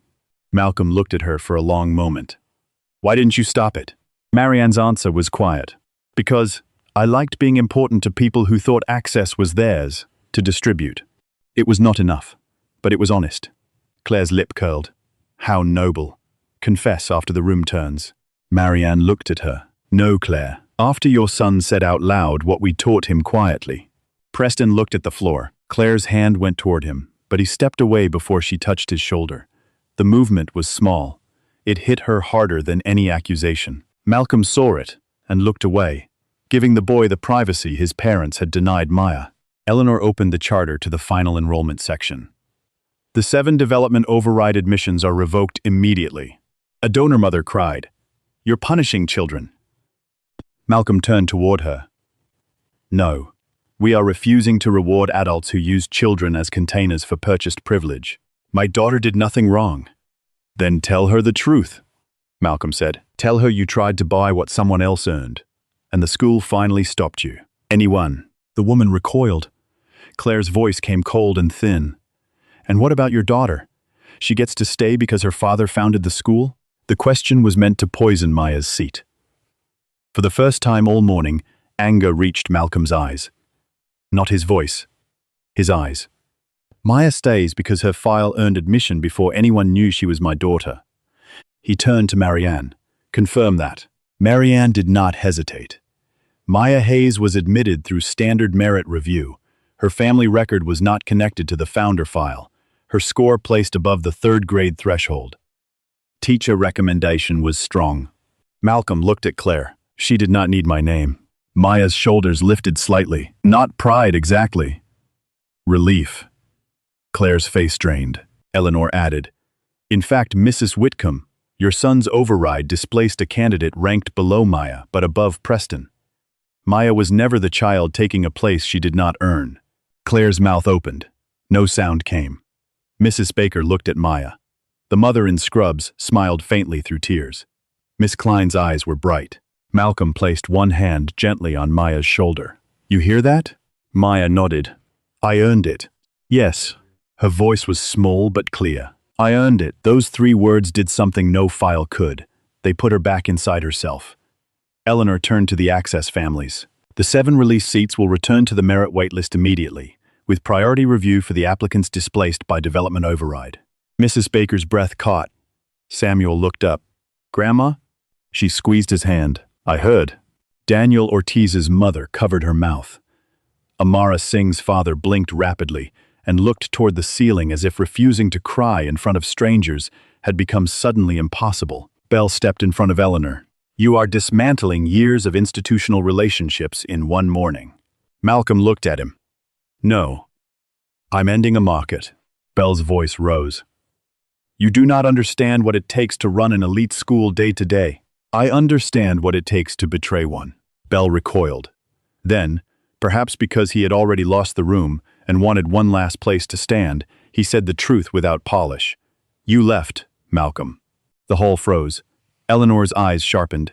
Belle continued, reckless now. You built a dream and left other people to make it sustainable. You wanted public school virtue with private school results. You wanted elite outcomes without elite compromise. You visit, you approve reports, you speak about mission. But I am the one who answers parents when they threaten to take millions elsewhere. Malcolm absorbed the blow without moving. There was truth inside it. Not enough to save Belle, enough to wound. Maya looked at her father. Daddy? Malcolm's hand remained steady on her shoulder. Belle saw the opening and pressed. This school became famous because families with influence trusted it, because donors funded the facilities, because parents like the Whitcombs brought visibility. You think your teachers alone made Ashbourne what it is? Miss Klein answered before Malcolm could. Yes.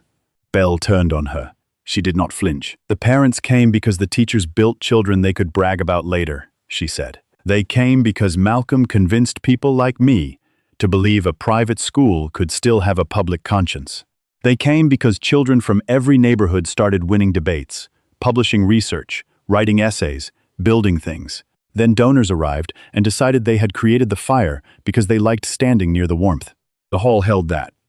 Eleanor looked at Belle. Julian Arthur Bell, effective immediately, you are suspended pending removal review for violation of the founding charter, misuse of admissions authority, and discriminatory implementation of family orientation policies. Belle's face went white. You cannot suspend me in front of families. You threatened to remove Malcolm in front of his daughter. He had no answer. Eleanor turned to Marianne. Marianne Cole, you are removed from admissions authority pending investigation. Zero body cess. Marianne nodded once. No protest. Perhaps she had used the last of it on honesty. Claire stepped forward, voice shaking now with rage. And me? Malcolm looked at her. You are removed from the parent council. Your family's restricted donation will be returned. Your son's conditional admission is revoked. Preston made a small sound. Claire grabbed his arm. No. Malcolm looked at the boy, not the mother. Preston. Claire snapped. Do not speak to him. But Preston looked up anyway. Malcolm's voice stayed quiet. This is not because you are rich. It is not because your parents gave money. It is not because you repeated things adults should never have taught you. Preston's eyes were wet. It's because I'm not smart enough? Maya looked at him sharply. Malcolm crouched slightly, so he was closer to Preston's level without stepping toward him. No. It is because adults put you in a place dishonestly, and a school that begins with a lie cannot teach you the truth. Preston swallowed. Claire's face cracked. Just for a moment. Not because she understood Maya, because she finally saw the cost touch her own child. Malcolm continued. You may apply again through the honest process, with your own work, your own interview, your own character. No purchased door, no override. Preston looked at his mother. She looked away. That hurt him. Maya saw it. The morning had made her angry, but she was still 8. She still knew what it looked like when a child reached for a parent and found pride standing in the way. She took one step forward. Miss Klein said reading matters, Maya said. Preston looked at her. I don't like reading. Maybe you just didn't find the right book. The hall softened around the words. Malcolm closed his eyes briefly. Claire looked as if Maya's kindness had offended her more than accusation. Preston stared at Maya, confused. Then he nodded once. Tiny. Almost invisible. Eleanor returned to the files. All revoked seats will be documented in writing before noon. Families may receive copies of the charter provision. Appeals may be filed, but enrollment will not proceed during appeal. A donor father snapped. This will ruin Ashbourne. Mrs. Baker answered before anyone else could. No. It may finally let Ashbourne begin. No one laughed. No one argued. The sentence had too much dignity for interruption. Natalie began gathering the gold ribbon packets from the lounge table under Eleanor's instruction. One by one, the special folders were removed. The private teacher preview cards were collected. The gold ribbons that had seemed so harmless an hour earlier now looked like evidence. Miss Klein crossed to Maya. "I still have a classroom to show you," she said. Maya looked at Malcolm. He nodded. "Can Samuel come?" Maya asked. Miss Klein's face softened. "Yes." Samuel's eyes widened. "Me?" "Yes," Miss Klein said. "And Daniel. And Amara. And every child whose file says they earned the right to be seen." The Access families began to move. Not toward the side hall. Toward the staircase. The same staircase Preston had been led to earlier. Maya stood still for a second. Then she looked back at the side corridor. The empty sign stand remained near the flowers. A blank metal frame with nothing left to announce. Malcolm followed her gaze. "You okay?" "No," Maya said. He nodded. That was an honest answer. Then she added, "But I'm going upstairs." Something in Malcolm's chest loosened. Good. Claire watched the children gather near Miss Klein. Her face had gone distant, as if the room had become a country where she no longer spoke the language. Bell stood beside the welcome table, suspended in the school he had managed as if he owned it. Marianne Cole remained near the files, no longer protecting them. Eleanor Price closed the charter. Malcolm looked at the 7 revoked files, then at the children climbing the stairs, then at the motto. The words had not changed. Only the cost of meaning them had finally arrived. Before Maya followed Miss Klein, she turned back and walked to Malcolm. She held out the plain blue welcome bag. "Can I trade this?" "For what?" She looked toward Natalie. Then the empty gold packets being collected. "For the same one everybody gets." Natalie's face crumpled. Not fully. She kept control because she was still standing in public, but something in her eyes broke open. "Yes," Natalie said. "Of course." She reached under the table and took out a new bag. No ribbon, no gold, just the standard Ashbourne bag every student would receive from that morning forward. Inside were the same items for every child. Maya took it. Then she looked at Samuel. "Do you have one?" He lifted his. "Yeah." Daniel lifted his too. Amara nodded. Maya clipped the pencil charm to the new bag. The yellow thread caught the light. Then she turned and walked toward the staircase with the other children. Not through the side hall, not behind the flowers, not after being made smaller, through the center of the entrance hall. Claire Whitcomb watched her go. So did Malcolm Hayes. And for the first time since they had arrived, Ashbourne Academy's front door was not just open, it was being used correctly. 3 weeks later, the side entrance sign was gone. Not moved. Not renamed. Gone. The flower arrangement that had once hidden it had been removed too, leaving only clean stone, open wall, and the faint square of lighter paint where a system had pretended to be a courtesy. Maya noticed that first. She stopped inside Ashbourne Academy's front hall with her new backpack on both shoulders and looked toward the place where the sign used to stand. For a moment, she said nothing. The entrance hall looked different now, though most of the stone had not changed. The same tall windows poured morning light across the floor. The same staircase rose beneath the motto. The same oak doors stood open behind them. But the room no longer divided itself before anyone spoke. There was no donor lounge, no priority rope, no gold ribbon packets, no separate access table hidden near the kitchen. One long welcome table stood beneath the gold letters on the wall. Talent before privilege. Character before connection. Every name tag sat in the same silver trays. Every welcome bag was the same blue. Every family waited in the same line. Malcolm stood beside Maya, dressed again in a gray hoodie, though this time no one mistook his quiet for uncertainty. He had considered wearing a suit, not because he needed one, but because he knew the room would behave itself if authority arrived dressed in its preferred language. Then, he chose the hoodie anyway. A school that needed a suit to respect a father had not learned enough. Maya reached for the pencil charm on her backpack. The yellow thread had frayed slightly at the knot, but the 3 painted pencils still held together. "You okay?" Malcolm asked. Maya looked toward the empty wall. "I keep expecting it to be there." "The sign?" She nodded. "Sometimes bad things feel bigger after they're gone." Malcolm looked at her. "That is a very grown-up sentence." "I don't like it. Most grown-up sentences are like that." She almost smiled. Across the hall, Eleanor Price stood near the welcome table, with a clipboard in one hand and reading glasses low on her nose. She was speaking to 2 temporary administrators from the Hayes Education Trust. Behind them, Miss Klein arranged folders for the 3rd grade classroom visits. Natalie was there too, no longer behind the table as the person deciding who belonged, but beside it, handing out identical welcome bags with both hands, and a face that had learned the difference between politeness and care. Headmaster Bell was gone. His portrait had not been on any wall long enough to remove, but his office door was closed, his nameplate taken down. The board had accepted Eleanor's emergency recommendation after 2 days of meetings, 3 attorney letters, and 1 failed attempt by donor families to frame the scandal as procedural overreach. The attempt had not survived the documents. Marianne Cole had resigned before the full investigation ended. Her statement had been short. She admitted the admissions office had allowed development pressure to override the founding charter. She did not ask for sympathy. Malcolm respected that more than he expected to. Claire Whitcomb had fought longest. That did not surprise anyone.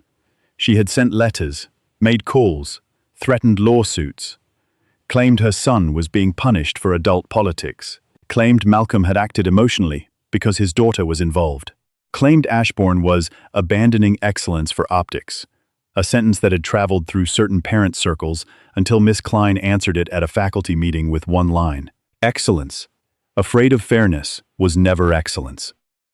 After that, the sentence lost some of its shine. Preston Whitcomb was not at orientation that morning.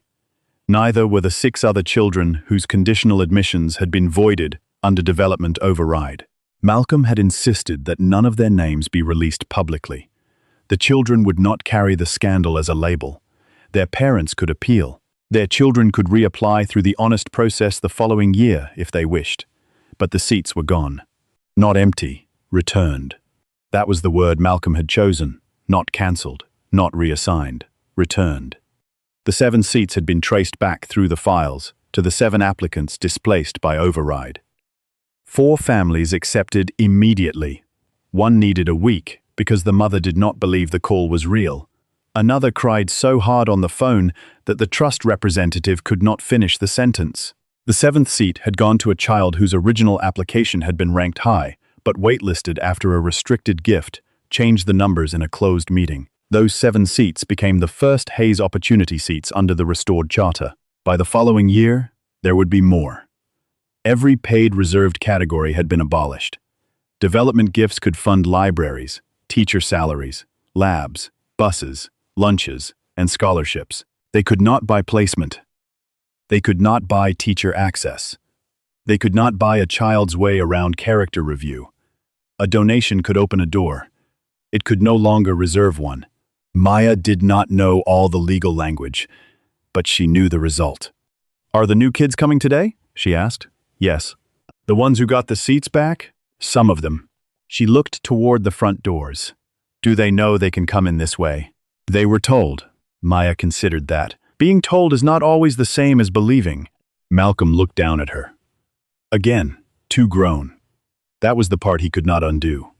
The morning at Ashbourne had taken something from Maya. Not her confidence entirely.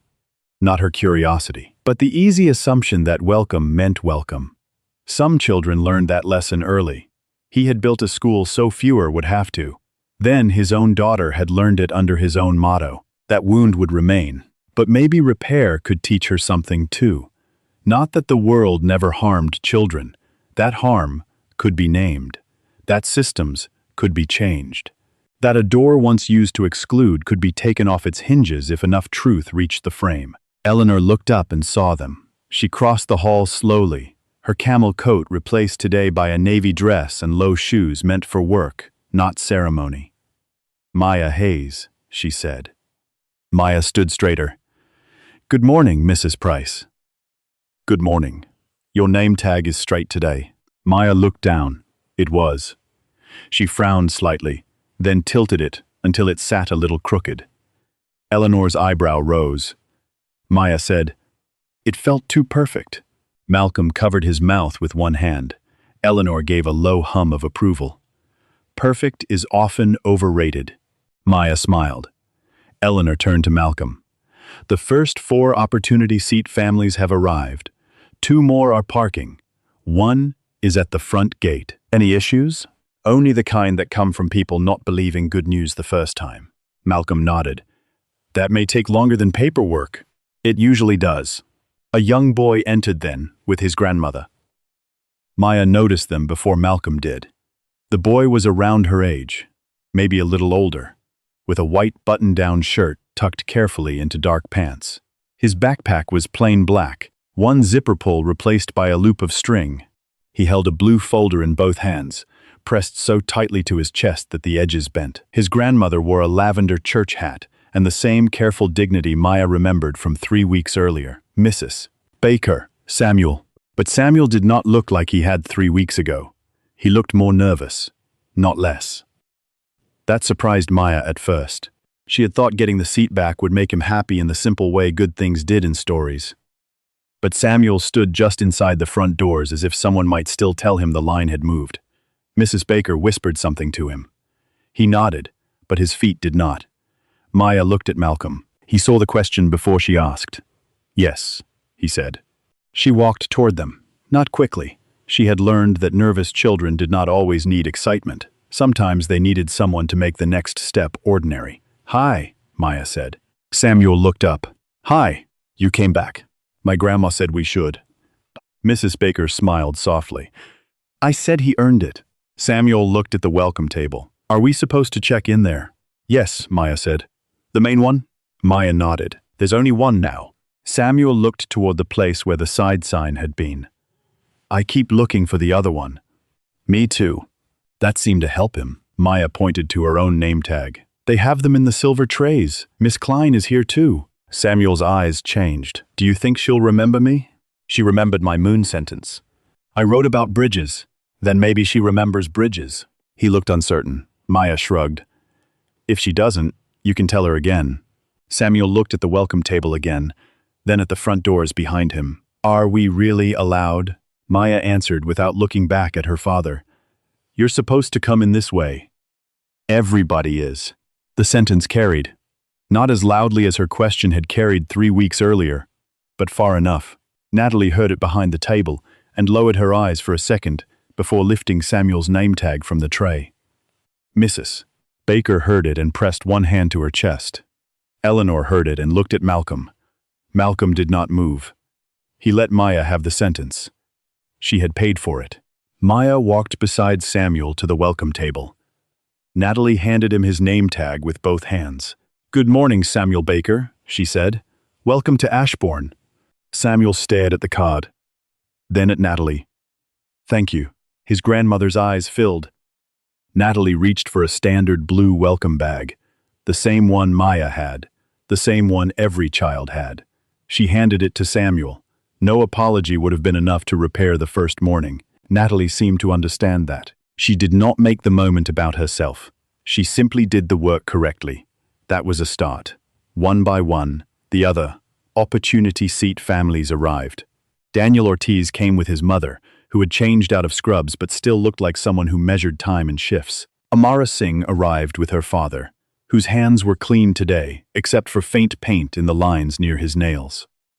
A girl named Layla Brooks came with 2 foster parents, carrying more documents than necessary because they were used to proving things twice.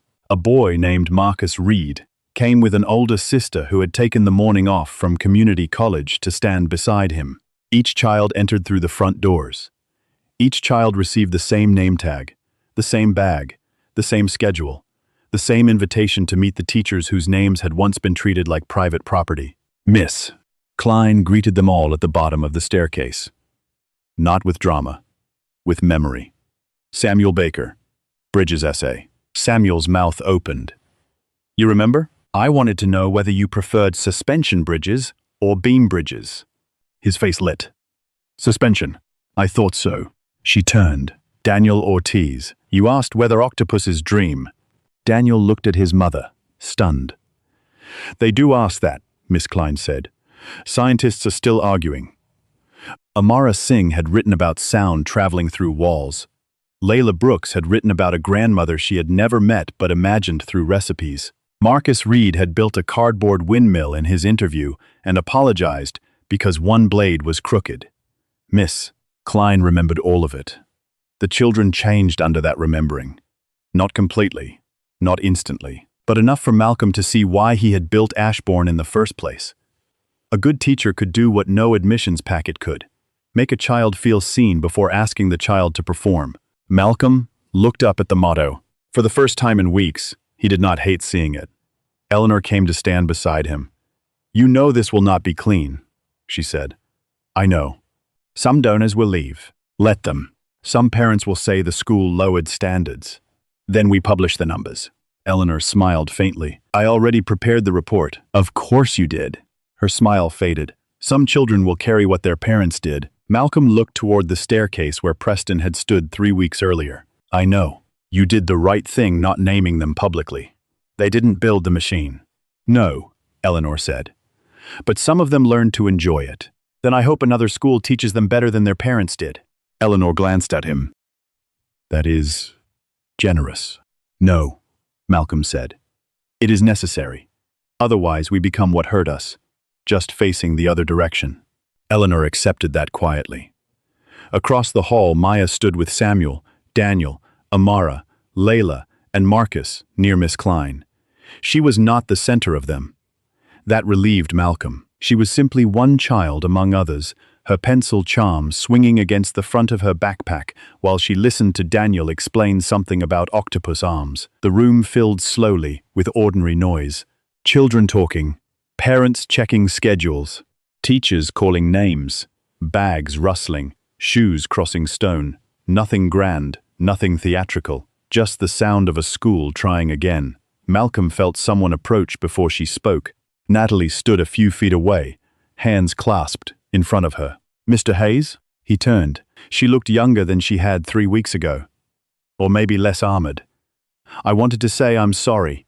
Malcolm did not answer immediately. Natalie swallowed. I know that does not fix it. No, he said. It doesn't. Her eyes filled, but she nodded. I made assumptions. I followed a process I knew felt wrong because everyone above me treated it like normal. That is not an excuse. No, Malcolm said. It is not. She accepted that too. Maya glanced over from the staircase. Malcolm saw her watching. That mattered. Children needed to see adults apologize without applause. Natalie continued. I asked to stay through the retraining instead of resigning. Mrs. Price said I would be moved out of admissions-facing work until I earned trust back. That seems right. It is. She took a breath. If Maya ever wants an apology from me directly, I will give it. But I won't ask her for forgiveness to make myself feel better. For the first time, Malcolm saw something in Natalie that had not been visible at the first welcome table. Not courage yet. Maybe the beginning of it. He nodded. Then start there. Natalie looked relieved in a way that did not ask him to comfort her. Thank you. She returned to the table. Maya watched her go, then looked at Malcolm. He gave no signal. This was hers to decide later. A bell chimed near the staircase. Not the soft, decorative chime from the first orientation. A clear school bell. Miss Klein clapped once. All right, 3rd grade. Let's go see the classroom. Children began gathering. Maya turned toward Malcolm. For 1 second, she looked exactly as she had at the bottom of the steps 3 weeks earlier. Blue dress, careful shoes, backpack on both shoulders, hope trying to survive what adults had done to it. Then Samuel moved beside her. Are you coming? He asked. Maya looked at him, then at the front doors, then at the empty wall where the side sign had been. Yes, she said. She walked with him toward the staircase. Halfway there, she stopped and turned back. Daddy? Yes? Mom would like this better. The words reached him in the quiet space between one breath and the next. Malcolm felt Camille's absence so suddenly that the hall blurred at the edges. He saw her for a moment, as she would have been, standing near the window with her arms folded, pretending not to cry, then telling him afterward that the welcome bags were still ugly, and the front hall needed plants that did not look like apology arrangements. He smiled despite the ache. Yes, he said. She would. Maya nodded, satisfied. Then she went upstairs. Malcolm watched until she disappeared with the other children. Eleanor stood beside him without speaking. For a long time, he looked at the staircase. 3 weeks ago, his daughter had been pointed toward the side door by people who thought money could decide where dignity began. Today, the seats those parents bought had become places for children who had been waiting outside a promise made before they were born. It did not erase the first morning.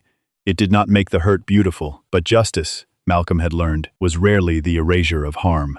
More often, it was the decision that harm would not be allowed to keep organizing the room. He looked once more at the welcome table, where every remaining name tag waited in the same tray. Then at the front doors, still open. Then at the motto, talent before privilege, character before connection. This time, the words did not shine like decoration. They stood like work. Malcolm slipped his hands into the pocket of his hoodie and remained in the hall as the next family entered. A mother, a father, a little girl holding a folder too tightly. Natalie looked up from the table. She did not glance at their shoes. She did not search their clothes for category. She did not point anywhere, but forward. Good morning, she said. Welcome to Ashbourne. The little girl looked uncertainly at the wide front hall. Maya was not there to say it this time. She did not need to be. The room had learned the sentence. Everybody comes through this door now.